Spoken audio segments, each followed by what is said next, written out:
Master key അക്കാദമിയുടെ online ക്ലാസ്സിലേക്ക് ഏവർക്കും സ്വാഗതം. നമ്മുടെ ഇന്നത്തെ ക്ലാസ് LPUPയുടെ മുൻവർഷ ചോദ്യങ്ങളും അനുബന്ധ വസ്തുതകളുമാണ്. അപ്പോൾ നമുക്ക് ക്ലാസ്സിലേക്ക് പോകാം. ഓക്കെ, 6 മലയാളിക്ക് 100 മലയാളം, അരമലയാളിക്ക് 1 മലയാളം, ഒരു മലയാളിക്കും മലയാളമില്ല. അപ്പോൾ എന്താണ്? 6 മലയാളിക്ക് 100 മലയാളം, അരമലയാളിക്ക് 1 മലയാളം, ഒരു മലയാളിക്കും മലയാളമില്ല. കുറിക്കൊള്ളുന്ന ഈ വരികൾ ആരുടേതാണ് എന്നാണ് ഒന്നാമത്തെ question. Option A NN Kakkad, Chemmanam Chacko, Kunjunni, Sachidanandan. ഒന്നാമത്തെ ഓപ്ഷൻ NN കക്കാട്, 2 ചെമ്മനം ചാക്കോ, 3 കുഞ്ഞുണ്ണി, 4 എന്താണ്? സച്ചിദാനന്ദൻ. അപ്പോൾ ഇതിൻ്റെ ആൻസർ കുഞ്ഞുണ്ണിയാണ്. എന്താണ്? കുഞ്ഞുണ്ണി. നോക്കിക്കേ, 6 മലയാളിക്ക് 100 മലയാളം, അരമലയാളിക്കും 1 മലയാളം, ഒരു മലയാളിക്കും മലയാളമില്ല. ആരുടെ വരികളാണ്? കുഞ്ഞുണ്ണി മാഷിൻ്റെ വരികളാണ്. നമുക്ക് കുറച്ച് വരികൾ നോക്കാം. ഇതെല്ലാം കുഞ്ഞുണ്ണി മാഷിൻ്റെ വരികളാണ് നമ്മൾ ഇന്നത്തെ ക്ലാസ്സിൽ നോക്കുന്നത്. ഓക്കെ ഓക്കെ ഓക്കെ അപ്പം കുഞ്ഞുണ്ണി മാഷിൻ്റെ വരികളാണ് നമ്മൾ നോക്കുന്നത്. കപട ലോകത്തിൽ എന്നുടെ കാപ്പട്യം, സകലരും കാണുന്നതാണെൻ പരാജയം. നമ്മത്തെ വരി നോക്കിക്കേ, കപട ലോകത്തിൽ എന്നുടെ കാപ്പട്യം, സകലരും കാണുന്നതാണെൻ പരാജയം. ആരുടെ വരികളാണ്? കുഞ്ഞുണ്ണി മാഷിൻ്റെ വരികളാണ്. ഓക്കെ, തലയും തറയും മുറയും ചേർന്നുണ്ടായാൽ തലമുറ നന്നായിടും. തലയും തറയും മുറയും ചേർന്നുണ്ടായാൽ തലമുറ നന്നായിടും. ഇതും കുഞ്ഞുണ്ണി മാഷിൻ്റെ വരികളാണ്. പൂച്ച നല്ല പൂച്ച, വൃത്തിയുള്ള പൂച്ച. പൂച്ച നല്ല പൂച്ച, വൃത്തിയുള്ള പൂച്ച. ഓക്കെ, അടുത്ത വരികളാണ്. ജീവിതം നല്ലതാണല്ലോ, മരണം ചീത്തയാകയാൽ. ജീവിതം നല്ലതാണല്ലോ, മരണം ചീത്തയാകയാൽ. ഒരു വളപ്പൊട്ടുണ്ടെൻ കയ്യിൽ, ഒരു മയിൽപീലിയുണ്ടെന്നുള്ളിൽ, വിരസ നിമിഷങ്ങൾ സരസമാക്കാൻ ഇവ ധാരാളമാണ് എനിക്കിന്നും. ആരുടെ വരികളേത്? കുഞ്ഞുണ്ണി മാഷിൻ്റെ വരികളാണ്. ചോദിക്കാൻ കൊള്ളാവുന്നതാണ്. ഒരു വളപ്പൊട്ടുണ്ടെൻ കയ്യിൽ, ഒരു മയിൽപീലിയുണ്ടെന്നുള്ളിൽ, വിരസ നിമിഷങ്ങൾ സരസമാക്കാൻ ഇവ ധാരാളമാണ് എനിക്കിന്നും. അടുത്ത നോക്കിക്കേ, ഞാൻ എൻ്റെ മീശ ചുമന്നതിൻ്റെ കൂലി ചോദിക്കാൻ ഞാൻ എന്നോട് ചെന്നപ്പോൾ ഞാൻ എന്നെ തല്ലുവാൻ വന്നു. എന്നൊക്കെ, ഞാൻ എൻ്റെ മീശ ചുമന്നതിൻ്റെ കൂലി ചോദിക്കാൻ ഞാൻ എന്നോട് ചെന്നപ്പോൾ ഞാൻ എന്നെ തല്ലുവാൻ വന്നു. ആരുടെ വരികളാ?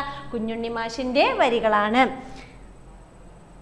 അടുത്ത് നോക്കിയേ, എനിക്കുണ്ടൊരു ലോകം, നിനക്കുണ്ടൊരു ലോകം, നമുക്കില്ലൊരു ലോകം. ആരുടെ വരികളാണ്? അതും കുഞ്ഞുണ്ണി മാഷിൻ്റെയാണ്. ഇത് വേറൊരു വരികളാണ് കേട്ടോ. കാലമില്ലാതാകുന്നു, ദേശമില്ലാതാകുന്നു, കവിതേ നീ എത്തുമ്പോൾ. അതും ആരുടെ വരികളാണ്? കുഞ്ഞുണ്ണി മാഷിൻ്റെ വരികളാണ്. അപ്പം എനിക്കുണ്ടൊരു ലോകം, നിനക്കുണ്ടൊരു ലോകം, നമുക്കില്ലൊരു ലോകം. ആരുടെ വരികളാണ്? കുഞ്ഞുണ്ണി മാഷിൻ്റെ വരികളാണ്. കാലമില്ലാതാകുന്നു, ദേശമില്ലാതാകുന്നു, കവിതേ നീ എത്തുമ്പോൾ. ആരുടെ വരികളാണ്? അതും കുഞ്ഞുണ്ണി മാഷിൻ്റെ വരികളാണ് കേട്ടോ. അപ്പം അടുത്ത് നോക്കിക്കേ, പൊക്കമില്ലാത്തതാണെൻ്റെ പൊക്കം. ആരുടെ വരികളാണ്? പൊക്കമില്ലാത്തതാണെൻ്റെ പൊക്കം. അതും കുഞ്ഞുണ്ണി മാഷിൻ്റെ വരികളാണ്. യേശുവിലാണെൻ്റെ വിശ്വാസം, യേശുവിലാണൻ വിശ്വാസം, കീശയിലാണൻ ആശ്വാസം. യേശുവിലാണൻ വിശ്വാസം, കീശയിലാണൻ ആശ്വാസം. ആരുടെ വരികളാണ്? അതും കുഞ്ഞുണ്ണി മാഷിൻ്റെ വരികളാണ്. 56 അക്ഷരമല്ല, 51 അക്ഷരമല്ല എൻ്റെ മലയാളം, മലയാളം എന്ന 4 അക്ഷരവുമല്ല, അമ്മയെന്നൊരൊറ്റൊരക്ഷരമാണ്, മണ്ണെന്നൊരൊറ്റൊരക്ഷരമാണ് എൻ്റെ മലയാളം. ആരുടെ വരികളാ? കുഞ്ഞുണ്ണി മാഷിൻ്റെ വരികളാണ്.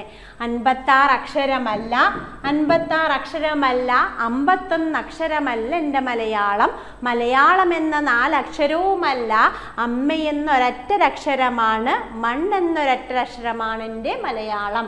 ആരുടെ വരികളാണ്? കുഞ്ഞുണ്ണി മാഷിൻ്റെ വരികളാണ്. വായിച്ചാൽ വളരും, വായിച്ചില്ലേലും വളരും. വായിച്ചാൽ വളരും, വായിച്ചില്ലേലും വളരും.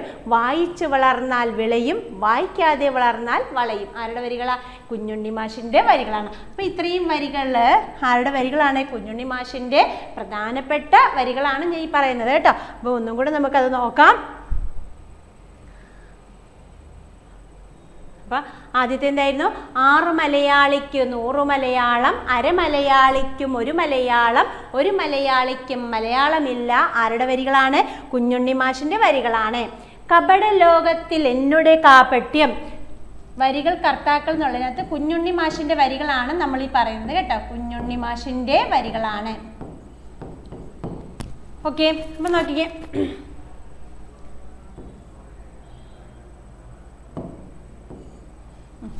കപട ലോകത്തിൽ എന്നുടെ കാപട്യം സകലരും കാണുന്നതാണെൻ പരാജയം. അത് കുഞ്ഞുണ്ണി മാഷിൻ്റെയാണ്. കപട ലോകത്തിൽ ആത്മാർത്ഥമായ ഒരു ഹൃദയമുണ്ടായതാണെൻ പരാജയം. അത് ആരുടെയാ? ചങ്ങമ്പുഴയുടെ വരികളാണ് കേട്ടോ. ഓക്കെ, അപ്പൊ കപട ലോകത്തിൽ എന്നുടെ കാപട്യം സകലരും കാണുന്നതാണെൻ പരാജയം. തലയും തറയും മുറയും ചേർന്നുണ്ടായ തലമുറ നന്നായിടും. പൂച്ച നല്ല പൂച്ച, വൃത്തിയുള്ള പൂച്ച. അടുത്ത എന്താണ്? ജീവിതം നല്ലതാണല്ലോ, മരണം ചീത്തയാകയാൽ. ഒരു വളപ്പൊട്ടുണ്ടെൻ കയ്യിൽ, ഒരു മയിൽപ്പീലിയുണ്ടെന്നുള്ളിൽ. വിരസ നിമിഷങ്ങൾ സരസമാക്കാൻ ഇവ ധാരാളമാണെനിക്കിന്നും. ഞാൻ എൻ്റെ മീശ ചുമന്നതിൻ്റെ കൂലി ചോദിക്കാൻ ഞാൻ എന്നോട് ചെന്നപ്പോൾ ഞാൻ എന്നെ തല്ലുവാൻ വന്നു. അടുത്തത്, എനിക്കുണ്ടൊരു ലോകം, നിനക്കുണ്ടൊരു ലോകം, നമുക്കില്ലൊരു ലോകം.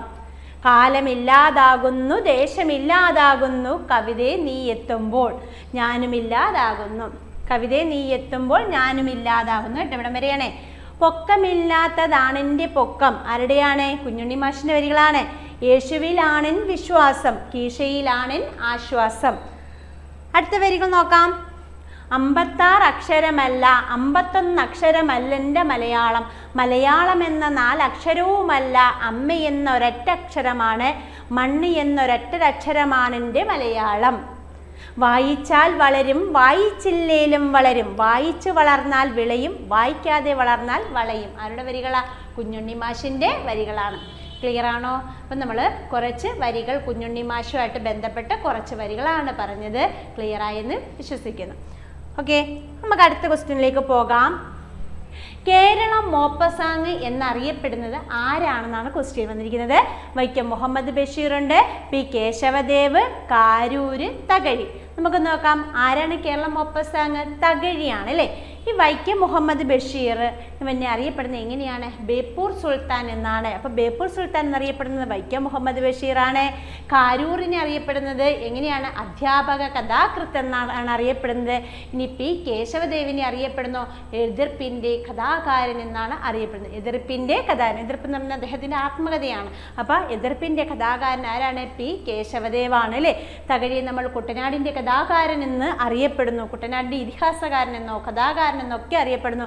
ഒപ്പം നമ്മൾ എങ്ങനെ അറിയപ്പെടുന്നു? കേരള മോപ്പസാങ് എന്ന് അറിയപ്പെടുന്നു. നമുക്ക് നോക്കാം. നമുക്ക് കുറച്ച് വിശേഷണങ്ങളൊന്ന് നോക്കാം.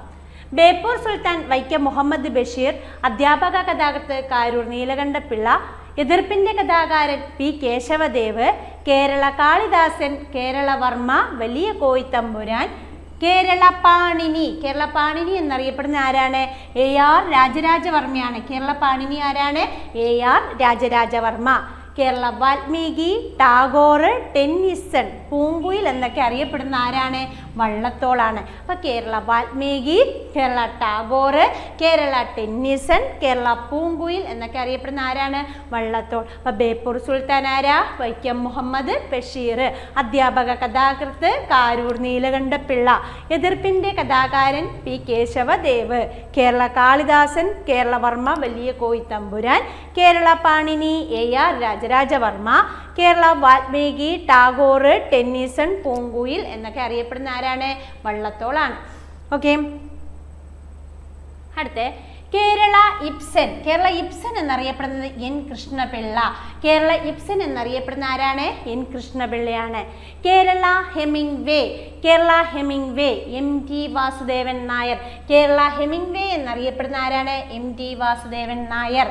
Kerala John Gunther SK Pottekkatt. Kerala John Gunther എന്നറിയപ്പെടുന്നത് SK Pottekkatt. Kerala Pushkin ONV. Kerala Pushkin ആരാണ്? ONV. Kerala Orpheus Changampuzha, Kerala Chaucer Cheeramakavi. Kerala Orpheus ആരാണ്? ചങ്ങമ്പുഴയാണ്. കേരള ചോസർ ആരാണ്? ചീരാമകവി ആണ്. അപ്പൊ കേരള ഇബ്സൻ ആരാണ്? N Krishna Pillai. Kerala Hemingway M T Vasudevan Nair. Kerala John Gunther S K Pottekkatt. Kerala Pushkin ONV. Kerala Orpheus Changampuzha. Kerala Chaucer Cheeramakavi. Kerala Homer.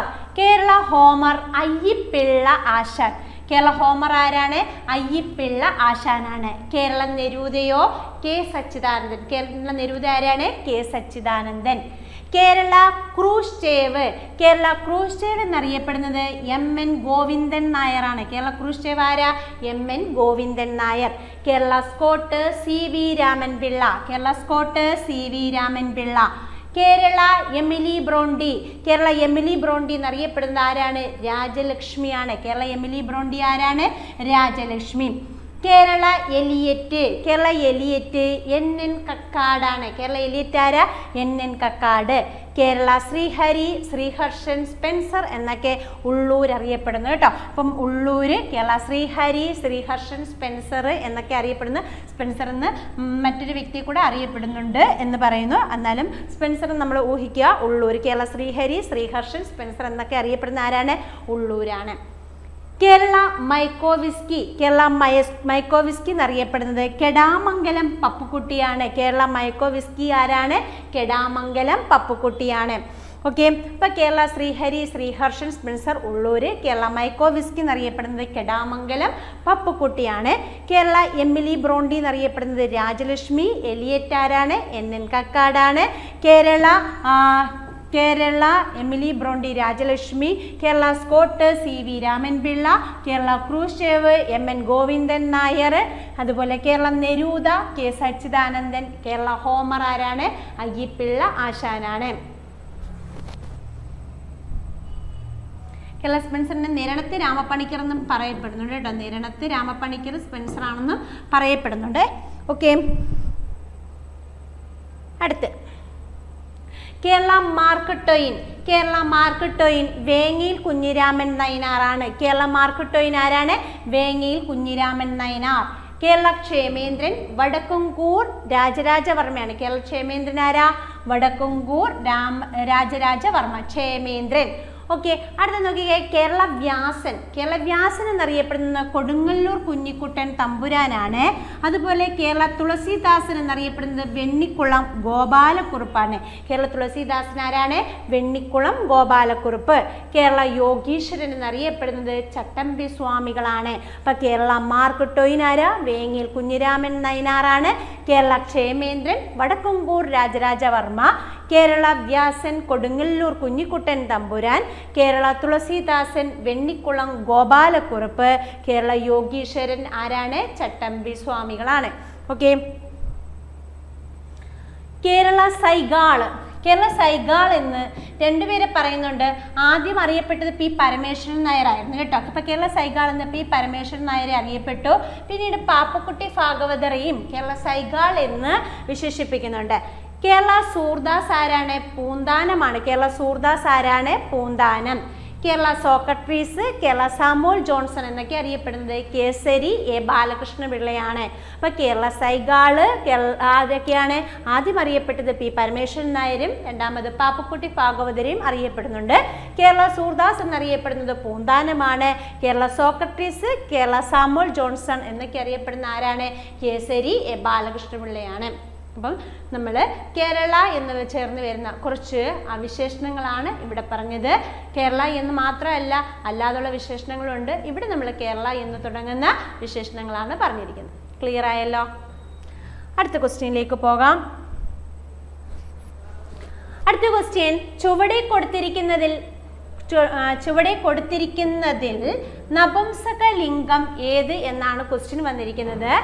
പശു, മേശ, ആൺകുട്ടി, കാള. നപുംസകലിംഗം എന്ന് പറഞ്ഞു കഴിഞ്ഞാൽ എന്താണ്?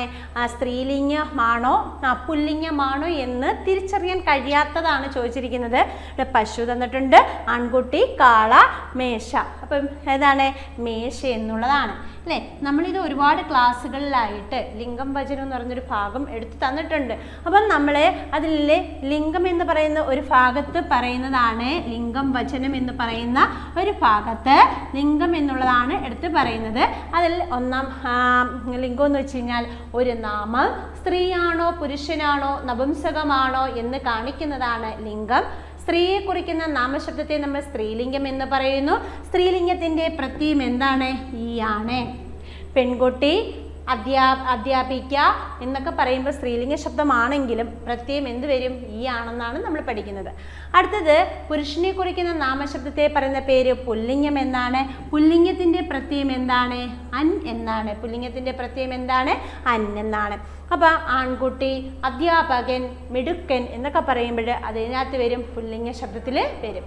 സ്ത്രീലിംഗമാണോ പുല്ലിംഗമാണോ എന്ന് തിരിച്ചറിയാൻ കഴിയാത്തതിനെ പറഞ്ഞ പേരാണ് എന്തുവാ? നപുംസകലിംഗം എന്ന് പറയുന്നത്. ഈ നപുംസകലിംഗത്തിൻ്റെ പ്രത്യയം അമ്മല്ലെങ്കിൽ ത് എന്നാണ് വരുന്നത്. ഓർത്തിരിക്കണമേ, അമ്മല്ലെങ്കിൽ ത് എന്നാണ് വരുന്നത്. ഉദാഹരണം പറയാം. മരം, കുളം, അത് എന്നൊക്കെ പറയുമ്പോൾ അതെന്താണ്? നപുംസകലിംഗ ശബ്ദത്തിൽ വരുന്നതാണ്. അപ്പം ഓർത്തിരിക്കുക. അപ്പോൾ ചുവടെ കൊടുത്തിരിക്കുന്ന നപുംസകലിംഗ ശബ്ദം ഏതാണെന്നാണ് ചോദിച്ചത്. അതിൻ്റെ ആൻസർ എന്താണ്? മേശ എന്നുള്ളതാണ് അല്ലേ? അപ്പോൾ സ്ത്രീയെ കുറിക്കുന്ന നാമശബ്ദത്തെ സ്ത്രീലിംഗമെന്നും പുരുഷനെ കുറിക്കുന്ന നാമശബ്ദത്തെ പുല്ലിംഗമെന്നും സ്ത്രീലിംഗമാണോ പുല്ലിംഗമാണോ എന്ന് തിരിച്ചറിയാൻ കഴിയാത്തതിനെ നപുംസകലിംഗമെന്നും പറയുന്നു. സ്ത്രീലിംഗത്തിൻ്റെ പ്രത്യയം ഈ, പുല്ലിംഗത്തിൻ്റെ പ്രത്യയം അന്, നപുംസകലിംഗത്തിൻ്റെ പ്രത്യയം എന്താണ്? അമ്മല്ലെങ്കിൽ ത് എന്നാണ്. ക്ലിയർ ആയല്ലോ? അടുത്ത ക്വസ്റ്റ്യനിലേക്ക് പോകാം. ഓക്കെ, അടുത്ത ക്വസ്റ്റ്യൻ നോക്കിക്കേ. മലയാളത്തോടൊപ്പം മറ്റേത് ഭാഷകൾ കൂടിച്ചേർന്നാണ് മണിപ്രവാളം രൂപപ്പെട്ടിട്ടുള്ളത് എന്നാണ് ചോദിച്ചിരിക്കുന്നത്. മലയാളത്തോടൊപ്പം മറ്റേത് ഭാഷകൾ കൂടിച്ചേർന്നാണ് മണിപ്രവാളം രൂപപ്പെട്ടത്. അപ്പോൾ തമിഴ്, തെലുങ്ക്, സംസ്കൃതം, ഇംഗ്ലീഷ്. അപ്പം മണിപ്രവാളം സംസ്കൃതവുമായിട്ട് ചേർന്നതാണ്. അപ്പം മണിപ്രവാളം മലയാളവും സംസ്കൃതവും ചേർന്നതാണ് എന്നു പറയുന്നത് മണിപ്രവാളം എന്ന് പറയുന്നത്. അപ്പം നമുക്ക് മണിപ്രവാളം പ്രസ്ഥാനത്തെക്കുറിച്ച് ഒന്ന് പറഞ്ഞു പോകാം. അപ്പം മണിപ്രവാള പ്രസ്ഥാനമാണ് നമ്മൾ പറയുന്നത്. 13ാം നൂറ്റാണ്ടിൽ മലയാള സാഹിത്യത്തിൽ രൂപം കൊണ്ട കാവ്യപ്രസ്ഥാനമാണ് മണിപ്രവാള പ്രസ്ഥാനം. 13ാം നൂറ്റാണ്ടിൽ മലയാള സാഹിത്യത്തിൽ രൂപം കൊണ്ട കാവ്യപ്രസ്ഥാനം. മലയാളവും സംസ്കൃതവും കൂടിക്കലർന്ന സങ്കര ഭാഷയാണ് മണിപ്രവാളം. അപ്പം മലയാളവും സംസ്കൃതവും കൂടിക്കലർന്ന സങ്കര ഭാഷയാണ് എന്നു പറയുന്നത് മണിപ്രവാളം എന്ന് പറയുന്നത്. ഭാഷാ സംസ്കൃത യോഗോ മണിപ്രവാളം എന്നാണ് ലീലാ തിലകകാരൻ മണിപ്രവാളത്തിന് ലക്ഷണം പറഞ്ഞിരിക്കുന്നത്. അപ്പം മണിപ്രവാളത്തിൻ്റെ ലക്ഷണം എന്താണെന്ന് ചോദിച്ചു കഴിഞ്ഞാൽ ഭാഷാ സംസ്കൃത യോഗോ മണിപ്രവാളം. ഇതാരാണ് അങ്ങനെ പറഞ്ഞത്? ലീലാ തിലകകാരൻ എന്ന് വെച്ച് കഴിഞ്ഞാൽ എന്താണ്? ലീലാ തിലകം രചിച്ച വ്യക്തിയാണ് ലീലാ തിലകകാരൻ എന്ന് അറിയപ്പെടുന്നത്. അപ്പം നോക്കിക്കേ, അതാരാണെന്ന് ഇന്ന് വരെ നമുക്ക് കണ്ടെത്താൻ കഴിഞ്ഞിട്ടില്ല കേട്ടോ. അപ്പോൾ 13ാം നൂറ്റാണ്ടിൽ മലയാള സാഹിത്യത്തിൽ രൂപം കൊണ്ട കാവ്യപ്രസ്ഥാനമാണ് മണിപ്രവാള പ്രസ്ഥാനം. മലയാളവും സംസ്കൃതവും കൂടിക്കലർന്ന സങ്കര ഭാഷയാണ് മണിപ്രവാളം. ഭാഷാ സംസ്കൃത യോഗോ മണിപ്രവാളം എന്നാണ് ലീലാ തിലകകാരൻ മണിപ്രവാളത്തിന് ലക്ഷണം പറഞ്ഞിരിക്കുന്നത്. ക്ലിയർ ആയോ? നമുക്ക് അടുത്ത പോയിന്റിലേക്ക് പോകാം. മണിപ്രവാളം എന്ന വാക്കിൻ്റെ അർത്ഥം എന്താ? മണിപ്രവാളം എന്ന വാക്കിൻ്റെ അർത്ഥം മുത്തും പവിഴവും എന്നാണ്. അപ്പം മണിപ്രവാളം എന്ന വാക്കിൻ്റെ അർത്ഥം എന്താണ്? മുത്തും പവിഴവും എന്നാണ്.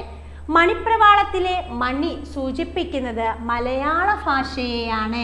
മണിപ്രവാളത്തിലെ മണി സൂചിപ്പിക്കുന്നത് മലയാള ഭാഷയും ഇനി പ്രവാളം എന്നുള്ളത് എന്താണ്? അത് സംസ്കൃത ഭാഷയുമാണ് അല്ലേ? അപ്പം മുത്തും പവിഴം എന്നുള്ളതിനകത്ത് മുത്ത് എന്ന് പറയുന്നത് എന്താണ്? അത് മലയാളം, പവിഴം എന്ന് പറയുന്നത് സംസ്കൃതവുമാണ്. ഓക്കെ, ആദ്യത്തെ സമ്പൂർണ്ണ മണിപ്രവാള കൃതി ഏതാണ്? വൈശിക തന്ത്രമാണ്. ആദ്യത്തെ സമ്പൂർണ്ണ മണിപ്രവാള കൃതിയാണ് വൈശിക തന്ത്രം. പ്രാചീന മണിപ്രവാളത്തിലെ അവസാന കൃതിയാണ് ചന്ദ്രോത്സവം. പ്രാചീന മണിപ്രവാളത്തിലെ അവസാന കൃതി ഏതാണ്? ചന്ദ്രോത്സവം ആണ്. അപ്പം മണിപ്രവാള പ്രസ്ഥാനത്തെക്കുറിച്ചാണ് പറഞ്ഞത്. 13-ാം നൂറ്റാണ്ടിൽ മലയാള സാഹിത്യത്തിൽ രൂപം കൊണ്ട കാവ്യപ്രസ്ഥാനമാണ്. മലയാളവും സംസ്കൃതവും കൂടെ കൂടിക്കലർന്ന ഒരു സങ്കര ഭാഷയാണ് എന്തെന്ന് പറയുന്നത്? മണിപ്രവാളം എന്ന് പറയുന്നത്. ഭാഷാ സംസ്കൃത യോഗോ മണിപ്രവാളം എന്നാണ് ലീലാ തിലകകാരൻ മണിപ്രവാളത്തിന് നൽകിയിരിക്കുന്ന ലക്ഷണം. മണിപ്രവാളം എന്ന വാക്കിൻ്റെ അർത്ഥം മുത്തും പവിഴവും. മണിപ്രവാളത്തിലെ മണി സൂചിപ്പിക്കുന്നത് മലയാള ഭാഷയെയാണ്. ആദ്യത്തെ സമ്പൂർണ്ണ മണിപ്രവാള കൃതിയാണ് വൈശികതന്ത്രം. പ്രാചീന മണിപ്രവാളത്തിലെ അവസാന കൃതിയാണ് ചന്ദ്രോത്സവം. ക്ലിയർ ആയോ? മണിപ്രവാള പ്രസ്ഥാനത്തെക്കുറിച്ച് ഒരു ചെറിയ ഒരു കുറച്ച് കാര്യങ്ങളാണ് നമ്മളിവിടെ പറഞ്ഞത്. ക്ലിയറായി കാണുമെന്ന് വിശ്വസിക്കുന്നു. ഓക്കെ, അടുത്ത നോക്കിക്കേ, 5ാമത്തെ ക്വസ്റ്റ്യൻ ആണ്. വാസനാ വികൃതി എന്ന ചെറുകഥ ആദ്യമായി പ്രസിദ്ധപ്പെടുത്തിയത് ഏത് മാസികയിലാണ് എന്നാണ് ചോദിച്ചിരിക്കുന്നത്. വാസനാ വികൃതി എന്ന ചെറുകഥ ആദ്യമായി പ്രസിദ്ധപ്പെടുത്തിയത് ഏത് മാസികയിലാണ് അല്ലേ? ഓപ്ഷൻ നോക്കിക്കേ, വിദ്യാവിലാസിനി, വിദ്യാവിനോദിനി, കേരള പത്രിക, ജ്ഞാനോദയം. ഏതാണ്? വിദ്യാവിനോദിനി എന്നാണ്. അപ്പം നിങ്ങൾ ഓർത്തിരിക്കുക, വാസനാ വികൃതി അതൊരു ആദ്യത്തെ ചെറുകഥയാണ്. അപ്പം വികൃതിയാണ്. അപ്പം വികൃതിയൊക്കെ ഒരു വിനോദം പോലൊക്കെ നോക്കുക. അപ്പം നമുക്കിത് കിട്ടും. അപ്പം വിദ്യാ വിനോദിനി. നമുക്ക് നോക്കാം. മലയാളത്തിലെ ആദ്യത്തെ ചെറുകഥ വാസനാ വികൃതിയാണ്. 1891 വിദ്യാവിനോദിനി മാസികയിൽ അച്ചടിച്ചു വന്നു. അപ്പം എന്നാ അച്ചടിച്ചു വന്നത്? 1891. രചിച്ചത് വേങ്ങയിൽ കുഞ്ഞിരാമൻ നയനാറാണ്. രചിച്ച വ്യക്തിയാണ് ആരാ? വേങ്ങയിൽ കുഞ്ഞിരാമൻ നയനാർ. കേരള മാർക്ക് ട്വെയിൻ എന്ന് അറിയപ്പെടുന്നു. അദ്ദേഹത്തെ അറിയപ്പെടുന്നത് എങ്ങനെയാണ്? കേരള മാർക്ക് ട്വെയിൻ എന്നറിയപ്പെടുന്ന ആരാണ്? വേങ്ങയിൽ കുഞ്ഞിരാമൻ നയനാറാണ്. മലയാള ചെറുകഥാ ശാഖയുടെ പിതാവ് എന്നറിയപ്പെടുന്ന വ്യക്തിയാണ് ആരാടെ? വേങ്ങയിൽ കുഞ്ഞിരാമൻ നയനാർ. മലയാളത്തിലെ ആദ്യത്തെ ചെറുകഥ വാസനാ വികൃതിയാണ്. 1891 വിദ്യാവിനോദിനി മാസികയിലാണ് ഇത് അച്ചടിച്ചു വന്നത്. ഈ വിദ്യാവിനോദിനി മാസികയിലാണ് ഇത് അച്ചടിച്ചു വന്നത്. ഈ ചെറുകഥ രചിച്ചത് വേങ്ങയിൽ കുഞ്ഞിരാമൻ നയനാറാണ്. അദ്ദേഹത്തെ അറിയപ്പെടുന്നത് കേരള മാർക്ക് ട്വെയിൻ എന്നാണ്. മലയാള ചെറുകഥാ ശാഖയുടെ പിതാവ് എന്നറിയപ്പെടുന്നത് ആരാണ്? വേങ്ങയിൽ കുഞ്ഞിരാമൻ നയനാറാണ്. ക്ലിയർ ആയല്ലോ? ഇദ്ദേഹത്തിൻ്റെ തൂലികാനാമങ്ങളാണ് കേസരി, വജ്രസൂചി, വജ്രബാഹു.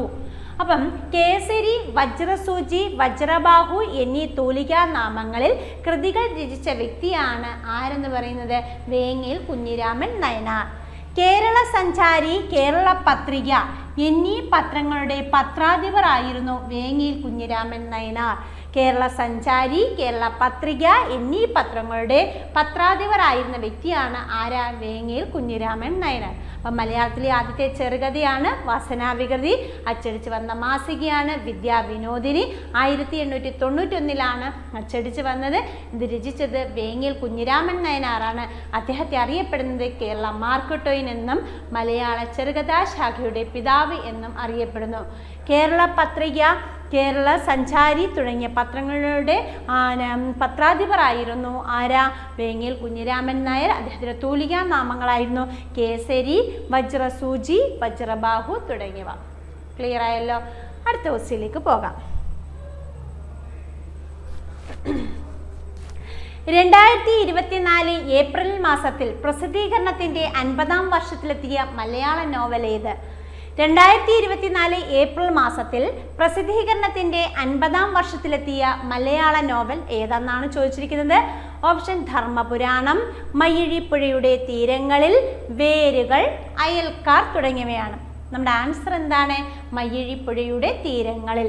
2024 ഏപ്രിൽ മാസത്തിലാണ് പ്രസിദ്ധീകരണത്തിൻ്റെ 50-ാം വർഷത്തിലെത്തിയത്. അപ്പം മയ്യഴിപ്പുഴയുടെ തീരങ്ങളിൽ എന്നുള്ളതാണ് ആ നോവൽ.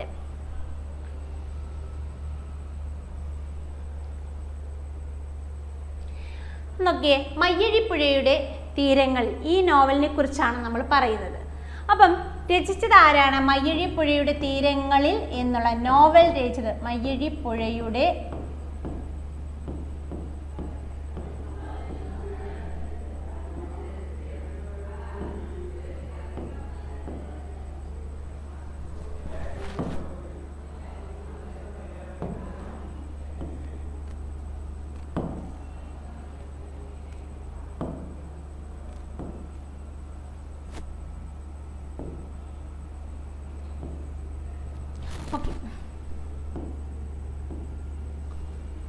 മയ്യഴിപ്പുഴയുടെ തീരങ്ങളിൽ അല്ലേ? നോക്കാം. മയ്യഴിപ്പുഴയുടെ തീരങ്ങളിൽ എന്ന നോവൽ രചിച്ചത് എം മുകുന്ദനാണ് 1974. മയ്യഴിയുടെ കഥാകാരൻ എന്ന് അറിയപ്പെടുന്നു ആരാ? എം മുകുന്ദൻ. കേരള സാഹിത്യ അക്കാദമി അവാർഡ് ലഭിച്ച കൃതി ആർക്കാണ്? മയ്യഴി, അതായത് എം മുകുന്ദന് കേരള സാഹിത്യ അക്കാദമി അവാർഡ് ലഭിച്ച കൃതിയാണ് ദൈവത്തിൻ്റെ വികൃതികൾ. അതൊരു സിനിമയായിട്ടുണ്ട് കേട്ടോ. അപ്പോൾ എം മുകുന്ദന് കേരള സാഹിത്യ അക്കാദമി അവാർഡ് ലഭിച്ച കൃതി ഏതാണ്? ദൈവത്തിൻ്റെ വികൃതികൾ. മലയാളത്തിലെ ആദ്യത്തെ സൈബർ നോവലായ നൃത്തം രചിച്ചതും ആരാണ്? എം മുകുന്ദനാണ്. മലയാളത്തിലെ ആദ്യത്തെ സൈബർ നോവലായ നൃത്തം രചിച്ചത് എം മുകുന്ദൻ. അപ്പം മയ്യഴിപ്പുഴയുടെ തീരങ്ങളിൽ രചിച്ചത് എം മുകുന്ദനാണ് 1974. മയ്യഴിയുടെ കഥാകാരൻ എന്ന് അറിയപ്പെടുന്നു. പിന്നീട് അദ്ദേഹത്തിൻ്റെ പ്രധാനപ്പെട്ട കൃതികളെക്കുറിച്ചാണ് നമ്മൾ പറയുന്നത്. കേരള സാഹിത്യ അക്കാദമി അവാർഡ് അദ്ദേഹത്തിന് നേടിക്കൊടുത്ത കൃതിയാണ് ദൈവത്തിൻ്റെ വികൃതികൾ. മലയാളത്തിലെ ആദ്യ സൈബർ നോവൽ എന്നറിയപ്പെടുന്ന നൃത്തം രചിച്ചത് ആരാണ്? എം മുകുന്ദൻ ആണ്. വയലാർ അവാർഡ് നേടിക്കൊടുത്ത മുകുന്ദൻ്റെ കൃതിയാണ് കേശവൻ്റെ വിലാപങ്ങൾ. ഇതൊരു പ്രീവിയസ് ക്വസ്റ്റ്യൻ ആണ്. വയലാർ അവാർഡ് നേടിക്കൊടുത്ത മുകുന്ദൻ്റെ കൃതി സൈബർ നോവൽ ചോദിച്ചിട്ടുള്ളതാണ്. ഇപ്പോൾ വയലാർ അവാർഡ് നേടിക്കൊടുത്ത മുകുന്ദൻ്റെ കൃതി എം മുകുന്ദൻ്റെ കൃതിയാണ് കേശവൻ്റെ വിലാപങ്ങൾ. കേശവൻ്റെ വിലാപങ്ങൾ എന്ന കൃതിയിലെ കഥാപാത്രം ആരാണ്? EMS ആണ്. അപ്പം ഇതും നമുക്ക് ചോദിച്ചൊരു ക്വസ്റ്റ്യൻ ആണ്. കേശവൻ്റെ വിലാപങ്ങൾ എന്ന കൃതിയിലെ കഥാപാത്രം ആരാണെന്ന് ചോദിച്ചിട്ടുണ്ട്. EMS. അദ്ദേഹത്തിൻ്റെ മറ്റ് പ്രധാന കൃതികൾ ഡൽഹി ഗാഥകൾ, ഹരിദ്വാറിൽ മണി മുഴങ്ങുന്നു, ആദിത്യനും രാധയും മറ്റു ചിലരും, പ്രവാസം, കുട നന്നാക്കുന്ന ചോയി. ഇത് ചോദിച്ചിട്ടുണ്ട്. കുട നന്നാക്കുന്ന ചോയി, നൃത്തം ചെയ്യുന്ന കുടകൾ. ഇത് ആരുടെ കൃതിയാണെന്ന് ചോദിച്ചു കഴിഞ്ഞാൽ എം മുകുന്ദൻ്റെ പ്രധാനപ്പെട്ട കൃതികളാണ്. അപ്പോൾ നോക്കിക്കേ, എം മുകുന്ദനെ അറിയപ്പെടുന്നത് എങ്ങനെയാണ്? മയ്യഴിയുടെ കഥാകാരൻ എന്നാണ്. കേരള സാഹിത്യ അക്കാദമി അവാർഡ് എം മുകുന്ദന് നേടിക്കൊടുത്ത കൃതിയാണ് ദൈവത്തിൻ്റെ വികൃതികൾ. മലയാളത്തിലെ ആദ്യത്തെ സൈബർ നോവലായ നൃത്തം രചിച്ചതും ആരാണ്? എം മുകുന്ദനാണ്. അതുപോലെ വയലാർ അവാർഡ് നേടിക്കൊടുത്ത എം മുകുന്ദൻ്റെ കൃതിയാണ് കേശവൻ്റെ വിലാപങ്ങൾ. കേശവൻ്റെ വിലാപങ്ങൾ എന്ന കൃതിയിലെ കഥാപാത്രമാണ് EMS. മറ്റ് പ്രധാന കൃതികളാണ് ഡൽഹി ഗാഥകൾ, ഹരിദ്വാറിൽ മണി മുഴങ്ങുന്നു, ആദിത്യനും രാധയും മറ്റു ചിലരും, പ്രവാസം, കുട നന്നാക്കുന്ന ചോയി, നൃത്തം ചെയ്യുന്ന കുടകൾ. ക്ലിയർ ആണല്ലോ? അടുത്ത ശ്രദ്ധിക്കുക. അടുത്ത കൃതിയായിരുന്നു നമുക്ക് അവിടെ തന്നിരുന്നത് ധർമ്മപുരാണം. അടുത്ത ഓപ്ഷനിലുള്ള കൃതിയാണ് ധർമ്മപുരാണം അല്ലേ? ഈ ധർമ്മപുരാണം രചിച്ചത് ആരാണെന്ന് ചോദിച്ചു കഴിഞ്ഞാൽ അത് OV വിജയനാണ്. OV വിജയൻ 1977 രചിച്ച കൃതിയാണ് ഏതാ? ധർമ്മപുരാണം. അടിയന്തരാവസ്ഥ പ്രമേയമാക്കി OV വിജയൻ രചിച്ച നോവലാണ് ധർമ്മപുരാണം. അടിയന്തരാവസ്ഥ പ്രമേയമാക്കി OV വിജയൻ രചിച്ച നോവൽ ഏതാണ്? ധർമ്മപുരാണം ആണ്. പാലക്കാടിൻ്റെ കഥാകാരൻ എന്നറിയപ്പെടുന്നത് ആരാണ്? OV വിജയനാണ്. പാലക്കാടിൻ്റെ കഥാകാരൻ എന്നറിയപ്പെടുന്ന വ്യക്തിയാണ് OV വിജയൻ. അപ്പം ധർമ്മപുരാണം രചിച്ചത് OV വിജയൻ 1977. അടിയന്തരാവസ്ഥ പ്രമേയമാക്കി OV വിജയൻ രചിച്ച നോവലാണ് ധർമ്മപുരാണം. പാലക്കാടിൻ്റെ കഥാകാരൻ എന്നറിയപ്പെടുന്ന വ്യക്തിയാണ് OV വിജയൻ. ഓക്കെ, ഇത് ചോദിച്ചിട്ടുള്ള ക്വസ്റ്റ്യൻ ആണ്. കരിപ്പന പട്ടകളിൽ കാറ്റുപിടിക്കുന്ന പോലെ ഞാൻ ചിലപ്പോൾ ചിലതിൽ നഷ്ടപ്പെടുന്നു, അത് പകർത്താൻ ശ്രമിച്ചു എന്ന് മാത്രം. ഖസാക്കിൻ്റെ ഇതിഹാസം എന്ന നോവലിൻ്റെ ആമുഖത്തിൽ OV വിജയൻ ഇങ്ങനെ രേഖപ്പെടുത്തിയിരിക്കുന്നു. അപ്പം നമുക്ക് ചോദിച്ച ക്വസ്റ്റ്യൻ ഇങ്ങനെയായിരുന്നു: കരിമ്പന പട്ടകളിൽ കാറ്റുപിടിക്കുന്ന പോലെ ഞാൻ ചിലപ്പോൾ ചിലതിൽ നഷ്ടപ്പെടുന്നു, അത് പകർത്താൻ ശ്രമിച്ചെന്ന് മാത്രം. ഏത് നോവലിസ്റ്റാണ് തൻ്റെ മാസ്റ്റർ പീസ് ആയിട്ടുള്ള കൃതിയുടെ ആമുഖത്തിൽ ഇങ്ങനെ എഴുതിയിരിക്കുന്നത്? ഇതായിരുന്നു നമ്മുടെ ക്വസ്റ്റ്യൻ. അപ്പോൾ ആരാണ്? OV വിജയനാണ്. കൃതിയുടെ പേര് ഖസാക്കിൻ്റെ ഇതിഹാസം അല്ലേ? കരിമ്പനപ്പട്ടകളിൽ കാറ്റ് പിടിക്കുന്ന പോലെ ചിലപ്പോൾ ചിലതിൽ നഷ്ടപ്പെടുന്നു, അത് പകർത്താൻ ശ്രമിച്ചെന്ന് മാത്രം. ഖസാക്കിന്റെ ഇതിഹാസം എന്ന നോവലിന്റെ ആമുഖത്തിൽ OV വിജയൻ ഇങ്ങനെ രേഖപ്പെടുത്തിയിരിക്കുന്നു. കേരള സാഹിത്യ അക്കാദമി അവാർഡും എന്നാണ് 1990 കേരള സാഹിത്യ അക്കാദമി അവാർഡും 1991 വയലാർ അവാർഡും നേടിക്കൊടുത്ത OV വിജയന്റെ കൃതിയാണ് ഏതാ? ഗുരുസാഗരം. അപ്പോൾ കേരള സാഹിത്യ അക്കാദമി അവാർഡും വയലാർ അവാർഡും OV വിജയന് നേടിക്കൊടുത്ത കൃതി ഏതാണ്? ഗുരുസാഗരം ആണ്. ഈ ഗുരുസാഗരം എന്ന കൃതി അതിലെ കഥാപാത്രങ്ങളാണ് കുഞ്ഞുണ്ണിയും ശിവാനിയും. പ്രീവിയസ് ക്വസ്റ്റ്യൻ ആണ്. കുഞ്ഞുണ്ണി ശിവാനി ഏത് കൃതിയിലാണ്? ഏത് കൃതിയിലെ കഥാപാത്രങ്ങളാണ്? ഗുരുസാഗരം എന്ന കൃതിയിലെ കഥാപാത്രങ്ങളാണ്. തൂതപ്പുഴയെ പശ്ചാത്തലമാക്കി OV വിജയൻ രചിച്ച കൃതിയാണ് ഗുരുസാഗരം. തൂതപ്പുഴയെ പശ്ചാത്തലമാക്കി OV വിജയൻ രചിച്ച കൃതി ഏതാണ്?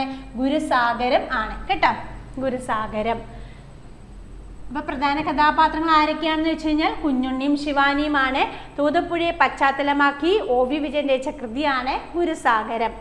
അതിന്റെ മറ്റ് പ്രധാന കൃതികളാണ് മധുരം ഗായതി, തലമുറകൾ, പ്രവാചകന്റെ വഴി, കടൽ തീരത്ത്. ഈ കടൽ തീരത്ത് എന്നതിനകത്ത് ആരാണ് കഥാപാത്രം? വെള്ളായിയപ്പൻ കഥാപാത്രമാകുന്ന OV വിജയന്റെ നോവലാണ് കടൽ തീരത്ത്. പ്രീവിയസ് ക്വസ്റ്റ്യൻ ആണ്. അപ്പം ശ്രദ്ധിക്കുക, വെള്ളായിയപ്പൻ കഥാപാത്രമാകുന്ന OV വിജയന്റെ കൃതി ഏതാണെന്ന് ചോദിച്ചു കഴിഞ്ഞാൽ കടൽ തീരത്ത് എന്നുള്ളതാണ്. അപ്പം ധർമ്മപുരാണം എന്ന് പറയുന്ന കൃതിയെക്കുറിച്ചാണ് നമ്മൾ പറഞ്ഞ് OV വിജയനിൽ എത്തിയത് അല്ലേ. അപ്പം ധർമ്മപുരാണം രചിച്ചത് OV വിജയനാണ്. എന്നാണ് 1977 അടിയന്തരാവസ്ഥ പ്രമേയമാക്കി OV വിജയൻ രചിച്ച നോവലാണ് ധർമ്മപുരാണം. ഇദ്ദേഹത്തെ അറിയപ്പെടുന്നത് പാലക്കാടിന്റെ കഥാകാരൻ എന്ന് ആണ്. കരിമ്പനപ്പട്ടകളിൽ കാറ്റ് പിടിക്കുന്ന പോലെ ഞാൻ ചിലതിൽ നഷ്ടപ്പെടുന്നു, അത് പകർത്താൻ ശ്രമിച്ചെന്ന് മാത്രം. ഖസാക്കിന്റെ ഇതിഹാസം എന്ന നോവലിൽ OV വിജയൻ അതിന്റെ ആമുഖത്തിലാണ് ഇങ്ങനെ രേഖപ്പെടുത്തിയിരിക്കുന്നത്. കേരള സാഹിത്യ അക്കാദമി അവാർഡും വയലാർ അവാർഡും OV വിജയൻ നേടിക്കൊടുത്ത കൃതിയാണ് ഗുരുസാഗരം എന്ന കൃതിയിലെ പ്രധാന കഥാപാത്രങ്ങളാണ് കുഞ്ഞുണ്ണിയും ശിവാനിയും. തൂതപ്പുഴയെ പശ്ചാത്തലമാക്കി OV വിജയൻ രചിച്ച കൃതിയാണ് ഗുരുസാഗരം. അതിൻ്റെ മറ്റ് പ്രധാന കൃതികളാണ് മധുരം ഗായതി, തലമുറകൾ, പ്രവാചകന്റെ വഴി, കടൽ തീരത്ത്, വെള്ളായിയപ്പൻ കഥാപാത്രമാണ് കടൽ തീരത്ത്. ഇവിടെ വരെയാണ് കേട്ടോ കടൽ തീരത്ത്. അപ്പൊ വെള്ളായിയപ്പൻ കഥാപാത്രമാകുന്ന OV വിജയന്റെ നോവൽ ഏതാണെന്ന് ചോദിച്ചു കഴിഞ്ഞാൽ അതെന്താണ്? കടൽ തീരത്ത് എന്ന് പറയുന്ന നോവലാണ്. ക്ലിയർ ആയല്ലോ? അടുത്ത നോക്കിക്കേ, അടുത്ത കൃതിയാണ് അതിനകത്ത് ഓപ്ഷനിൽ കിടന്ന മറ്റൊരു കൃതിയാണ് വേരുകൾ അല്ലേ. വേരുകൾ രചിച്ചത് ആരാണ്? മലയാറ്റൂരാണ്. വേരുകൾ എന്ന നോവൽ രചിച്ചത് മലയാറ്റൂര്. 1966 കേരള സാഹിത്യ അക്കാദമി അവാർഡ് ലഭിച്ച കൃതിയാണ് ഏതാ? വേരുകൾ.